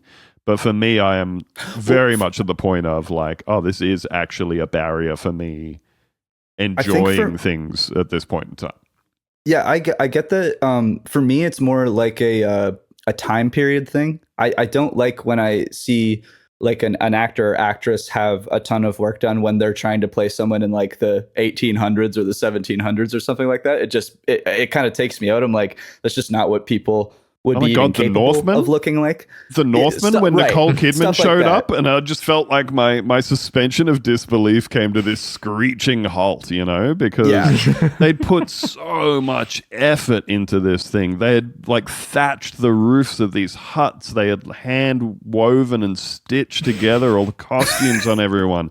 They're doing metallurgy and everything. And then Nicole Kidman shows up with this like completely immobile and incredibly worked face, and my brain goes, well, look, Alex Cox didn't have the money to get any of his cast members this kind of work that you're talking about. So they were dealing with $1 million here. He was shooting it with all of his friends, and some of these cast members could have done with a little dentistry, but I'll take it, you know. Hey, it's made by a Brit. What are you going to say? That's right. What are you going to tell him? He doesn't know. Well, that's the thing. Everything in this movie is like, it really is the complete opposite, where it's just filthy like the entire time. And people just get bloodier and dirtier and like get their like the hot dog guy in this, who I think is my favorite character. I love the hot dog guy. Yeah, he's my favorite character. Awesome. I think he gets what's his name? Carl? Destroyed in this, like just like humiliated and then messed with violently and then eventually even killed in this like this scene that kind of goes this opposite direction. You think it's going to be a sweet. Jamie, you need to do a cover of his salsa and ketchup song. Yes. Oh yeah, I will say that I really liked when he got his chances to sing and to play and everything. It was like you could see it's the only like real human moments they give him, because otherwise he's purposely being messed with the entire time. Yeah. That was Xander Schloss, the lead singer of the Circle Jerks. Oh, cool. Yes. It was great. Yeah. He was my favorite character. I mean, it's worth noting most of the cast of this is some sort of band member or some sort of friend of Alex Cox in LA, because he was already in the thick of researching Walker. He was outraged, obviously, over Reagan's policies towards Nicaragua. He was already in contact with the Sandinistas, and he was actually trying to organize a benefit concert rock tour that would support the Sandinistas. That's how like deep involved he was in this. And so he was putting together this with a bunch of punk rock friends. And it was essentially, from what I heard, canceled due to fears of violence, political violence targeted towards them, and also the safety of maybe some of the locations that they were going to play in, because there were obviously some wars happening in some of the locations as well. So they had to cancel this concert. They had already raised some funds for it. And those funds got repurposed into a movie, even though I'd only got them, I think, like a quarter of the way through it. I heard the rest of it, they had to like, funding got pulled. They had to put some of it on credit cards. Like it was an entire mess putting this thing together. Like Elvis Costello, you can help us out, right? Yeah. But essentially what happened is he and a bunch of rocker friends put 6 weeks they booked 6 weeks of their lives to do this tour. Mm-hmm. And then they said, well, it's not happening anymore. Do you guys want to do something else? And they said, all right, let's take all the money to Spain. Let's have a 6-week vacation in Spain, in Almeria, where they shot all the Sergio Leone westerns. So like straight up the exact same sets and the exact same fucking landscapes and deserts that they fucking shot like Once Upon a Time in the West on, and that kind of shit, and Good, the Bad, and the Ugly. And they literally just were like, let's shoot the equivalent of like a home movie, but like with a guy who, you know, has made a Hollywood movie before and has friends who he could hire to actually run a camera. So it's, you know, it doesn't look like a home movie. It looks like a real movie. Oh, definitely. But like functionally, this was him and his rock star friends just ran away to Spain with like $1 million that was supposed to go towards a concert that they didn't put on, and they just got drunk and they didn't have a script. Like literally he tells the story of writing this in like 3 drunken nights with his friend, and they literally just took the basic script of a spaghetti western again called Django Kill If You Live Shoot from 1967, not at all related to the Franco Nero film Django, just infamously, you know, they just called it that because it was popular. And he was basically like, okay, and then we'll name it after one of the songs on Joe Strummer's album Combat Rock. Hell yeah. Straight to Hell. There you go. Done. We'll advertise. We've got a movie. Buddies. Yeah. You know, so 3 days to write it, shot in 4 weeks. They had $1 million by the end, but it sounds like they started out with probably like 300,000 or maybe even less than that, and just by the seat of their pants made a movie, which is why you will not find us going through the plot of this movie too coherently, because it is quite literally they rob that bank, they bury the money outside a desert town because the car breaks down, and they shoot the shit in this fucking western town for about 70 minutes. Yeah. And then there's a gunfight where everybody kills each other and you're not even actually sure why everyone's killing everyone, and you're like, okay. Yeah, it truly feels like that. I feel like there's like a couple characters where they interact enough and have enough of a fleshed out moment where you kind of get what they're going for. And then a lot of it is just like, instead of one big plot, it feels like a ton of subplots. And most of even those subplots are just like 1 or 2 scenes where two characters finally interact with each other, and they, you know, they have their weird, wacky moment, whatever it is, and then you move on to the next hangout scene. And so it feels very much like a disconnected movie in a way.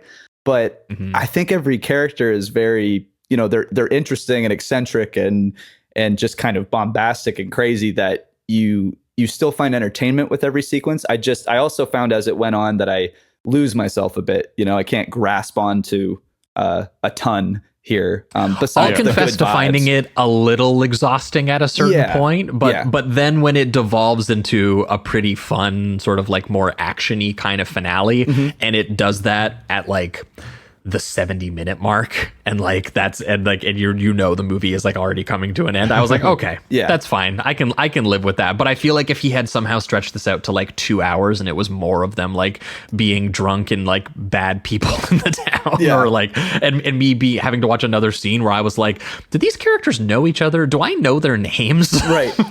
That's the thing too, is I find like, because you move on from character to character so quickly, and there's so many, there really are a lot. There's like, it feels like there's like 15 or something, and they all try to have some type of different personality and a few of their own quirks and stuff. It's just that there's just not enough time. And like you said, I don't think I want more time, if that is necessarily what we're going to be doing with them. I like this movie. I had a good time. It's just, it was like at a certain point, I didn't really know what I was trying to get out of it. Like, I don't know if emotionally or just even narratively in a way. I mean, you can see why people called it a self-indulgent mess, because if you know the production history, you are going in with this being like, oh, Alex Cox literally wrote a movie while he was drunk in a few days and then partied with his rock star friends in the set locations of a Sergio Leone movie and just shot a bunch of improvised scenes and then put it out into the world. And like, it's absolutely true. You can't deny that that's not what this is.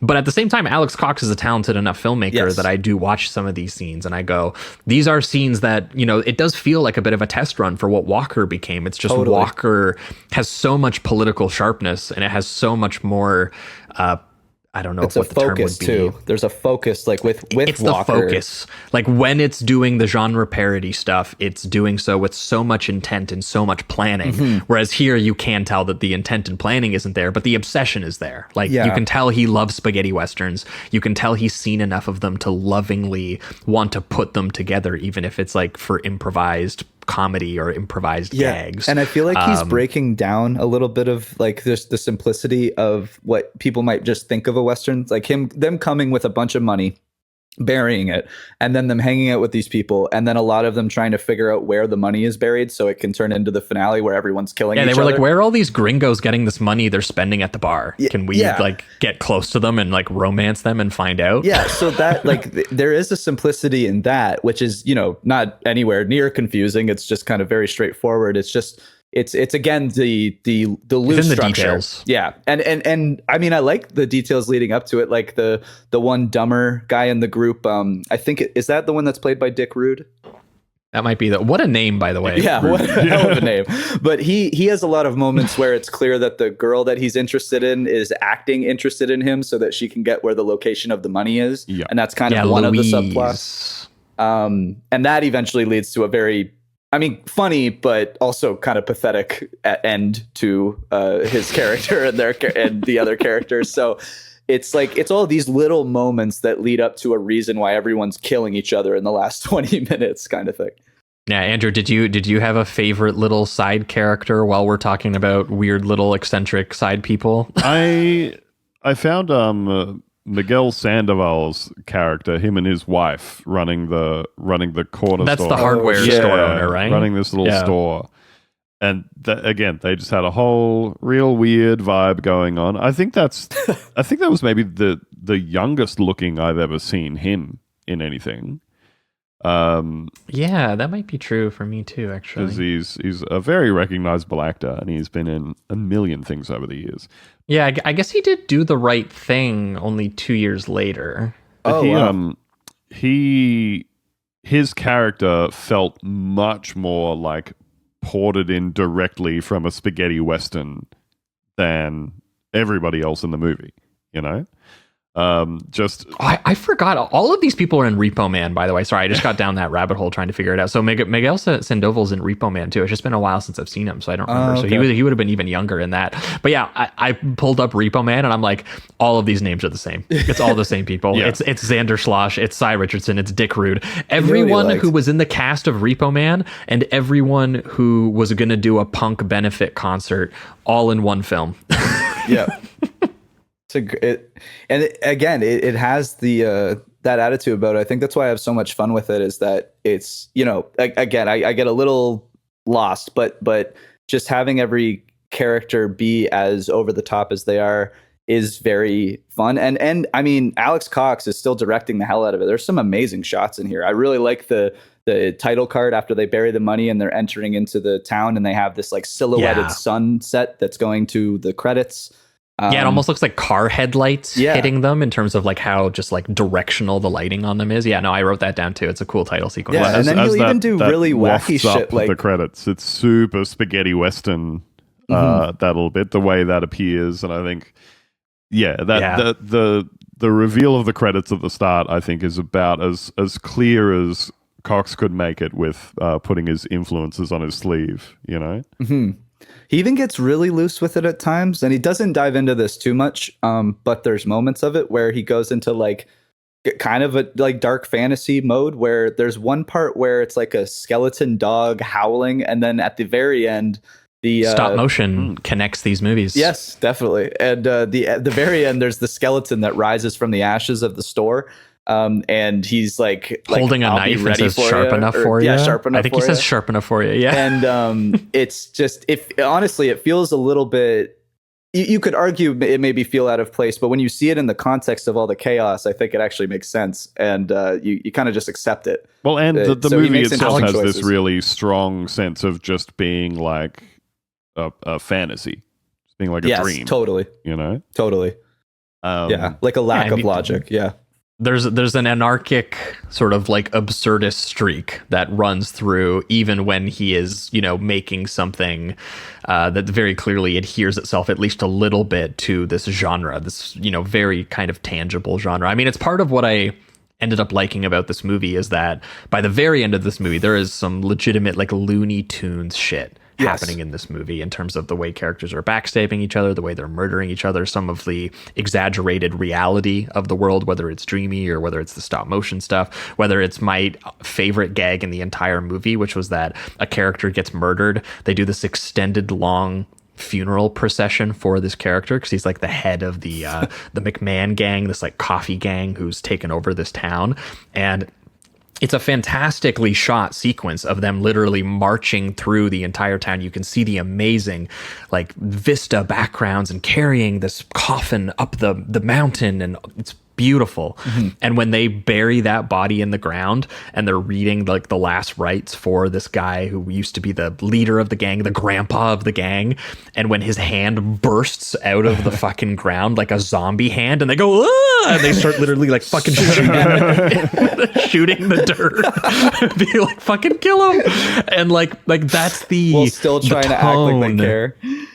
Yeah, like that's just like the tonal elasticity of like what it is that Alex Cox is operating on. And I think if you are able to go with the flow of that, but recognize that he's still dealing with like, you know, every set is beautiful, the location is beautiful, the costumes are really nice, the blood squibs are pretty crazy. Yeah. And it makes it feel like it's a more grounded and tactile movie than I think Alex Cox is actually making. He's making a very liberated movie in terms of giving him options to put on the screen. Yeah. And he actually does like to accent how, at least I think he finds it like violence to be funny at times too. Like even when it's the like it's obviously depraved, but there's such a carelessness about how the characters act. Like when the character Whitey comes in after that guy's killed, and they're like, "Who could have possibly killed our grandfather?" When we see one of the family members actually beat his head and like have him fall over the balcony and everything.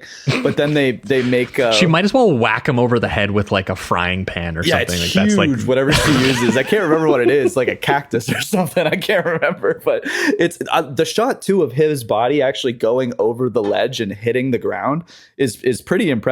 Like stunt work or something, or just a good sequence of shots, because it's really effective. But when Whitey comes, and he's a character for like 2 minutes before they're like, "Hey, you're a new guy and we don't know you, but we just had somebody murdered and we need someone to blame, so you're hanged now." And I don't know, there's something, again, the carelessness of the violence actually ends up being kind of funny. And quite explosive too, where again the whole thing is very, very kind of played fast and loose and for a joke. And then the couple of times that characters and towards the end of it, when characters do get shot, it's some pretty serious squib work going on. People are having huge chunks of gore shot out of them. Someone gets shot in the face towards the start, and like they've done a prosthetic on their cheek where like this massive thing blows off with the squib. And I was quite Cox was a huge peck and paw guy, and you can tell watching this, like the guy who practically invented the slow the footage down so you can see the squib burst even more onto the camera and put it and shoot it from like 3 different angles so we can cut between them. Another good moment where he kind of uses violence for humor is when the guy's like, "Don't ruin my suit," and so they just shoot him right in the forehead. Like stuff like that is I find it to be very fun, and it's, I don't know, like juvenile isn't necessarily the word for this one. It just feels careless, and there's something about that maybe lack like maturity, but it's not in this it's not the same way that Straight to Hell is, or Straight to Hell, Highway to Hell is. No, well, because it's not as much of like teen boy fantasy in terms of being juvenile. Like it is more like adult man with very specific interests and some intelligent interests, but like getting drunk with rock stars and kind of delivering a weird fuck you punk movie that has absurdist detail because you think it's stupid and funny. Like having this entire gang, this McMahon gang, like dressed in like Mexican army, like mariachi band, like kind of like outfits is hilarious. And obviously the first detail of them rolling into town with the trucks, gun toting, and the first thing they pull out is an espresso machine because they are all coffee addicts. And the fact that Elvis Costello is literally in this movie as a butler who just appears at random intervals in the film to offer someone a cup of coffee. Like they'll be in the middle of like a good, the bad, and the ugly, like Mexican, like straight up Mexican standoff moment. It's dramatic, it's big, and there is just like the butler character being like, "Would you like some coffee?" Yeah, I would love some. I believe his character's name was Hives. Hives the butler. Yeah, Hives. Yes, that's right. Or even like there's one character that turns out to be incredibly sadistic, which is the dude that writes poetry, and he just keeps maniacally laughing at every single time like the hot dog guy gets completely bullied and humiliated and violent. The hot dog guy is so mistreated. Oh, it's crazy. And but what I found interesting is the poem dude. He at the very beginning he says something like, "Would anyone like to hear my poems?" And they all deny him and make him feel really bad. And I remember, they all just walk away. Yeah, and I remember feeling like, "Oh, that's a sad moment for that guy." And then he just turns out to be the most like sadistic one. Not the most, but he's one of them because he's just laughing at everybody's pain. Yeah. And another moment that is kind of the opposite way, I guess. I was almost feeling hope, and then it was taken away. Was when the hot dog guy comes up and he's like having the moment where he's like trying to be a part of the team, and he's been such an outsider the whole time that you almost think it's narratively written so that he can have that moment where they accept him. And then instead, Cy Richardson just shoots him in the chest like 8 times, and then he's done after being completely humiliated the entire movie. Now that made me sad, but it also, because it's so ridiculous and over the top by this point too, it kind of makes you laugh. It's kind of a mixed bag for me, at least for me. So yeah, that was one of the moments that made me sad. But what made me happy about his character was the brief moment where they have him sing his song. At first it's like, we're going to call him the wiener guy. Yeah. And, it's clearly, they're like, it's functionally in the, if you want to call it the story, it's like the part where they get the guy who like they have almost as like a slave, and they start like shooting the guns at his feet to make him dance or something like that. Like that's what this moment is meant to be. But as he gets deeper and deeper into what is like a full performance of this song, everyone actually gets super into it and starts singing along to his lyrics and literally having like a hootenanny.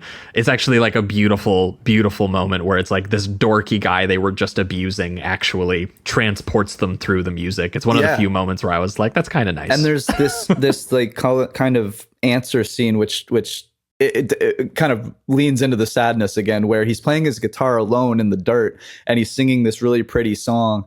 And then like one of the mariachi guys comes up and says like, you got to come over here, and they do something to him or whatever. But there is that it feels like that's his one escape is music. So that scene does actually give you some happiness, oddly enough. Yeah. And he's one of the few characters who's not there for as the characters, the hitmen characters, verbalize at one point, they're here for blood, money, and sex. Right. They just say it straight up out loud, like the same way, you know, they just announce the subtext of every like cowboy character who rolls into like a Western town. We're here for some blood. We're here for some money. We're here for some sex. And then the coffee gang just straight up goes, we love these guys. They're part of the gang. Welcome them in. New friends. Yeah. Yeah, I think Is there any characters we're missing, Andrew? It's with the hardware store guys, Fabian and George, the wife who loves to cheat on him. There's the Mexican dudes that are dressed up as like generals or whatever, or cops or something.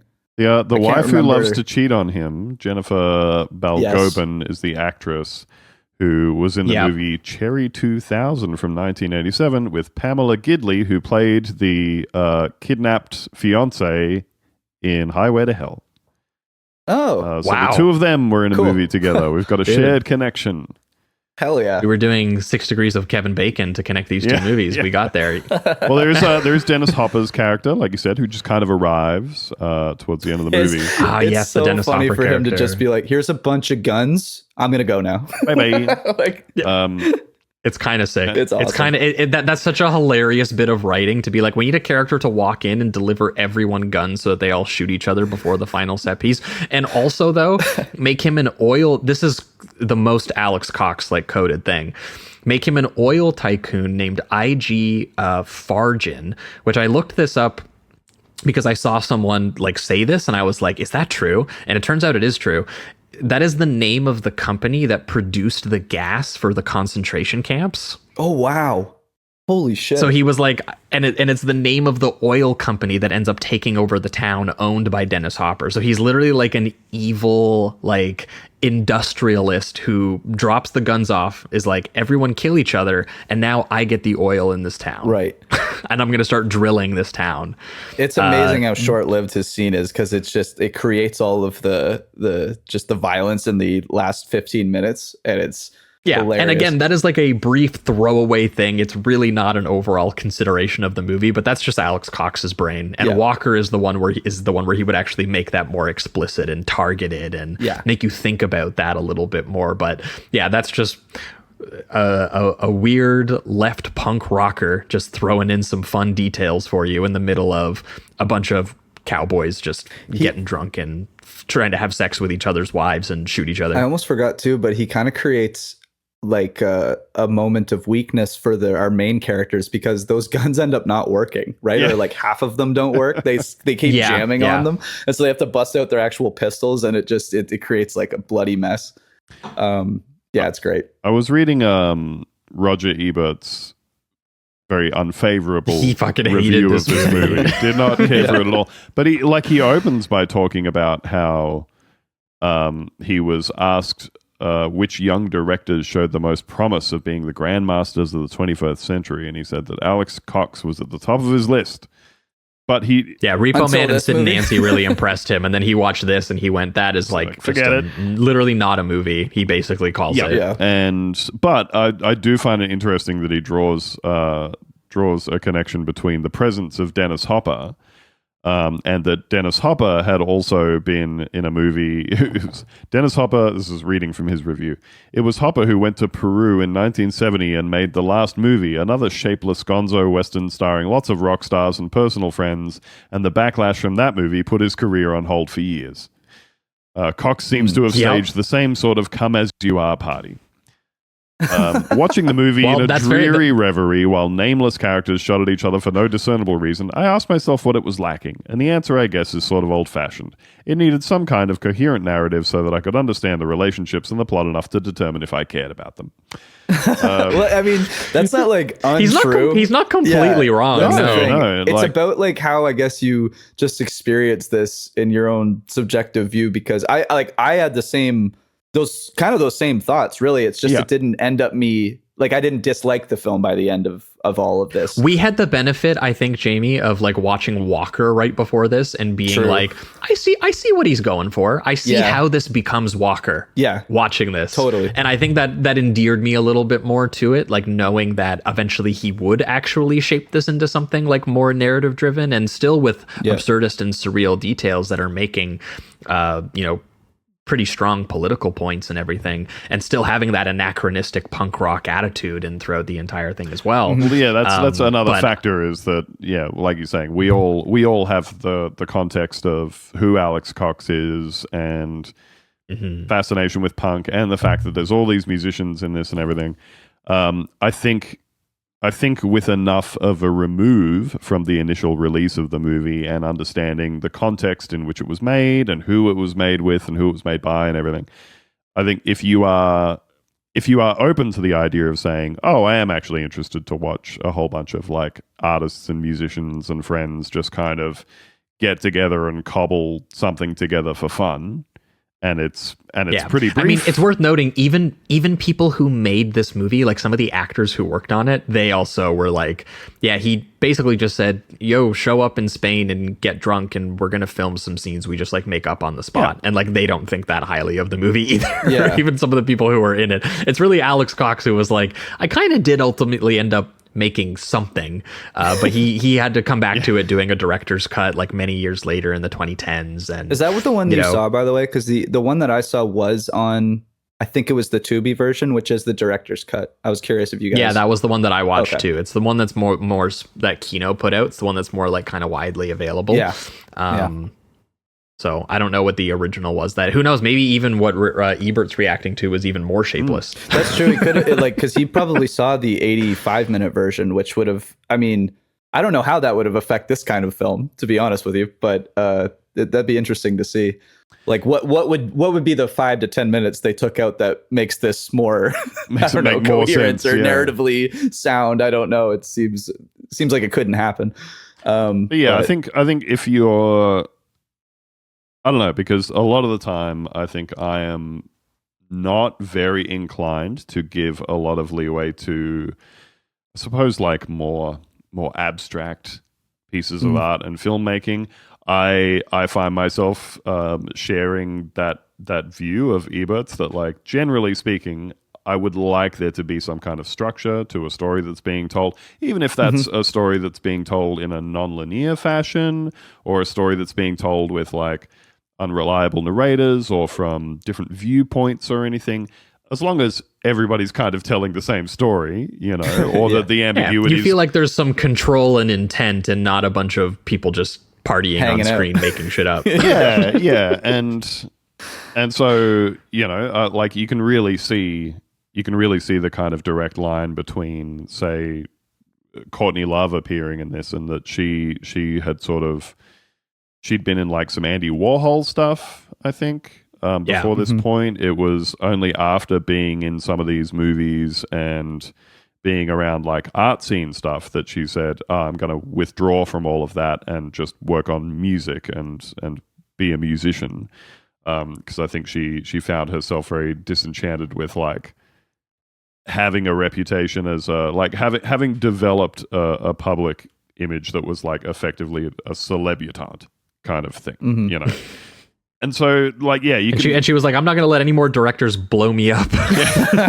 Although I have to say, that was one of the funniest scenes, I think, in the movie, to be honest. It just because of the I think the abruptness of it, like it happened so quickly, like they hit the pole and then just explode, and there was something about this that picked made me up laugh. a lot for me when it hits the finale. Like, even though you do get to the finale and it does kind of feel like the same fun you have when you're like a kid making a movie with your friends, and you're just like having your friends like chase each other around or like do a fight scene, and there's like really no justification for it. It's just, you know, like it feels entirely random and cobbled together, and it's just a lot of cowboy characters with guns shooting each other peck and paw style, and then like stopping mid gunfight to make some coffee, and then betraying another character where you're kind of loosely remembering, like, I think I remember that character's name, and I feel like I remember those people having a conversation. I feel like that one betrayed the other one when they shot them. That's like kind of how you watch the finale of this, but it does result in some actually good gags. Like I will say, Xander Berkeley as the gun-toting preacher in the film trying to run away from town, and you have Sims and Willie, the Joe Strummer character and the Dick Rude character, kind of being fed up with the violence of like the set piece has already been going on for like 5 or 10 minutes and all of these characters have been like massacring each other at like at the end of a spaghetti western, and they're sitting by the like the money in the, you know, on the outskirts being like, I think I'm kind of done with this, you know, like if I get out of here alive, I swear I'll never kill again. Actually, then they say, hey look, the preacher, he's running away. It's like, that coward, let's kill him. And they just start fucking shooting. Yeah, I very much appreciated some of those jokes. Great gag. And then obviously the fact that Velma, like Courtney Love shows up and like she gets her like army boyfriend to like betray them. So like one shoots the other one in the grave and then one shoots the other one. And then Frank, the head of the gang, shows up and shoots him. And then they run away together in the car, which is when they crash the car and explode. Like it's legitimately just like a complete ridiculous cartoon that there was like no planning put into. These characters all shoot each other.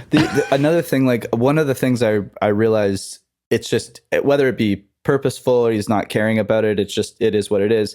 There's a part right before Courtney and the leader of what was his name, the guy with the white hat, Frank, they're on the, you know, they're on the run, they have the money and they're about to explode or whatever, but before that they're telling each other like how much they love each other and stuff, and I was like, I don't remember any of this really. Like it just felt, there are scenes with that where they're talking and everything. It's just that, you know, this escape moment where they have the money and they love each other and they're going to their doom and everything. It just feels, it's a dramatic climax for like characters. You're like, do I remember these people knowing each other? Yeah, exactly. I'm like, I didn't know y'all were in love. I had no idea. So just that can kind of rub you the wrong way. But I don't know. Again, it's, if you like this kind of loose structure and this like very punk rock attitude, and again, you got to look at this, I think, as a like a parody or a spoof, right? You do. So it's as long as you have that in mind, I think you can latch on to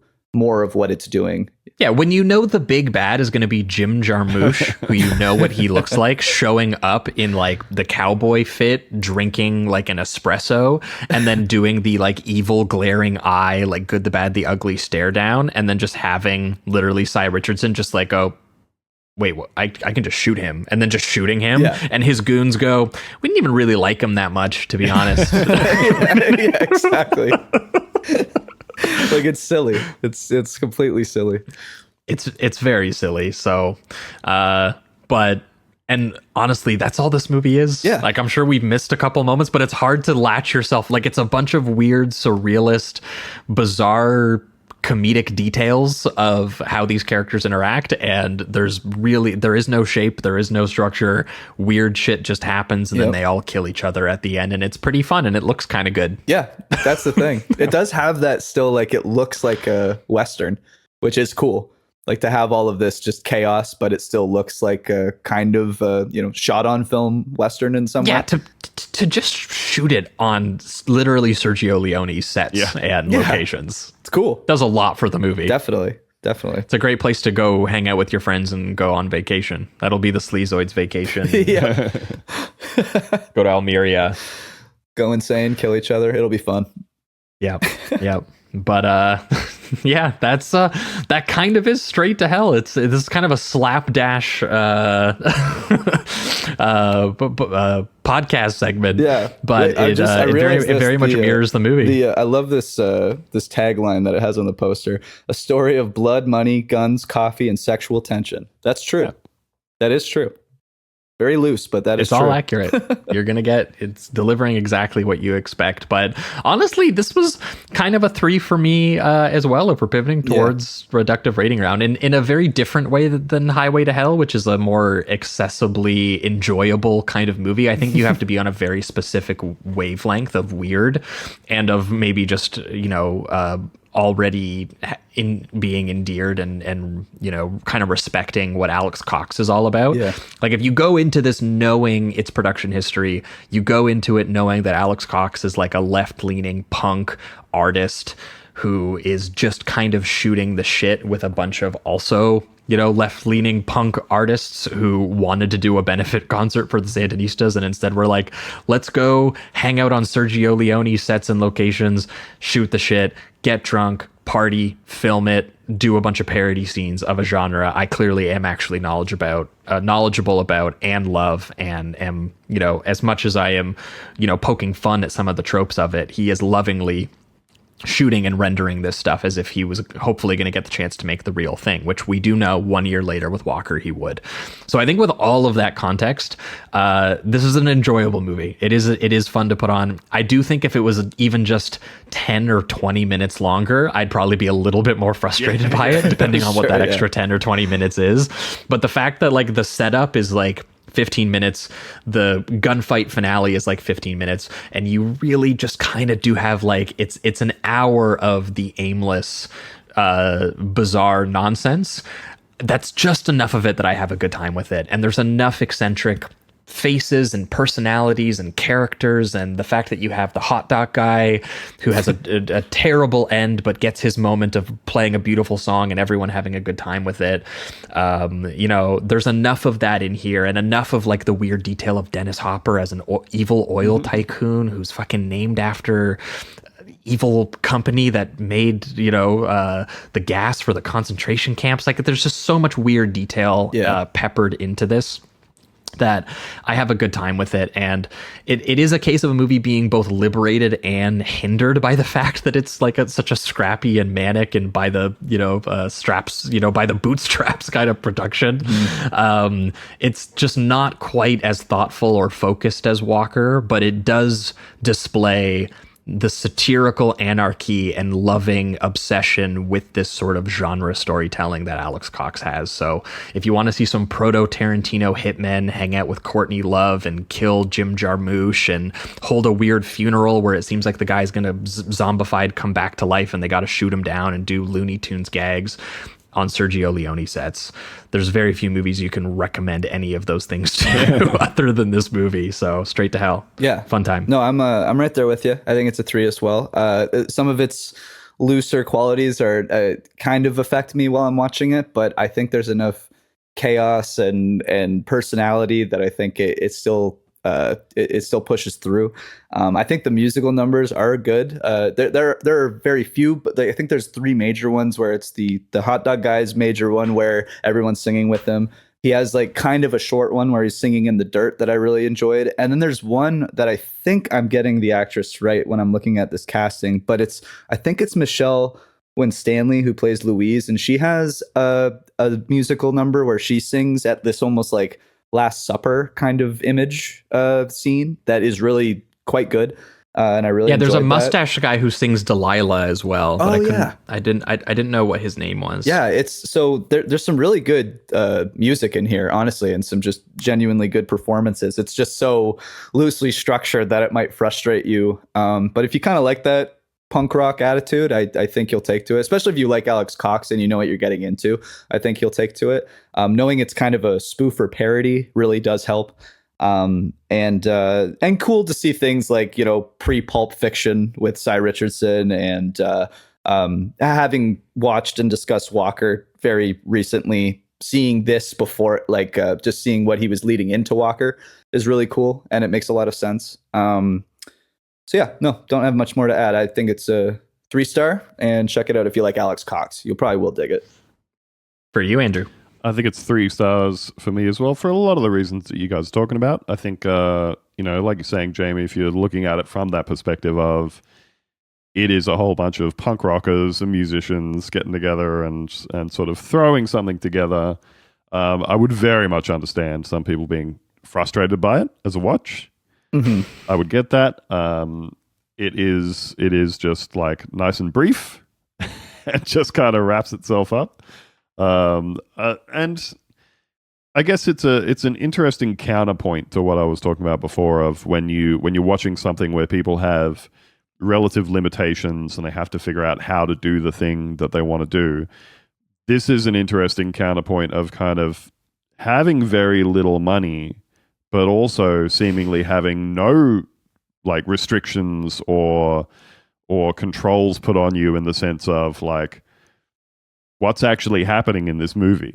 What's this movie about? You know, Yeah, they're blowing their own money. They don't answer to anyone who's going to cut it up in post and be like, make this more accessible to this audience. Yeah, which that's not how it was made. Which in and of itself is a very punk act anyway, you know? Yeah. Yeah. And it's like Freddy Got Fingered, you know?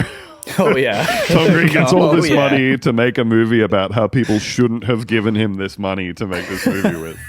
5-star classic, by the way. Absolutely. But yeah, in that sense where it's like you can just kind of see these people burning money for fun.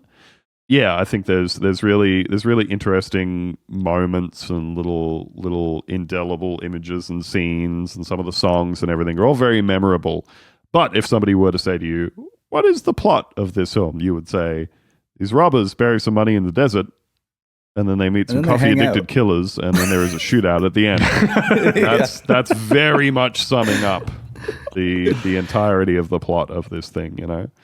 It does feel kind of like Alex Cox treats this specific money for this movie like they treated at the beginning of the bank robbery scene, where it's just flying all over the place on the streets. And that was half of the budget half of it at one point. Yeah, there you go. That was a metaphor. It was a symbol for it. Exactly.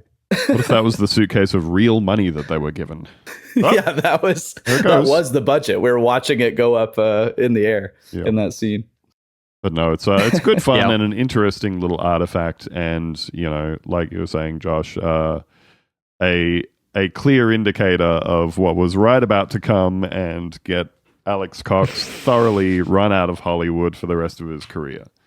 Yeah. It's just so funny that it's Walker and not this, because like Walker is like such a more legible movie. Yeah.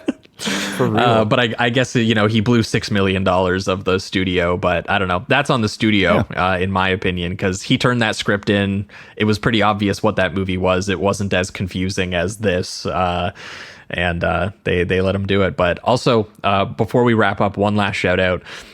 To all the different, this has some of the funniest credits I've ever seen on a movie. I wrote a couple of these down here. A Commies from Mars film comes up.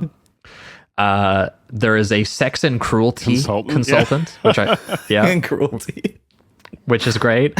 And someone else pointed this out, so I was waiting for it. But special thanks to all the bars in South Spain, too numerous to mention. That reminds me of the scene in the beginning where they just do a hard cut from no beers on the table to like 50 beers on the table. Yeah. And they're just hammered. Great stuff. The reflection of how the movie was made itself. It's beautiful. But I think that is going to wrap it up here, though, for Straight to Hell and for this week's episode. That was once again Highway to Hell from 1992 and Straight to Hell from 1987. Thanks so much, Andrew, for joining us for your annual spot once again, and for showing us these films. We had seen neither of them. What's going on in Boonta Vista realm that people should be checking out? Tomorrow night, live show, Sydney, Australia. By the time that this is airing, you missed it 2 weeks ago. But it went off swimmingly. Let me tell you. Hey, if you were in Sydney and you came to the show, I hope you had a good time. I hope I have a good time too. You know. But that's it. We're still kicking on. I think, we're about 11 or 12 months away from having been doing it for 10 years. Damn. Oh my God. When did you guys start your show? 2017.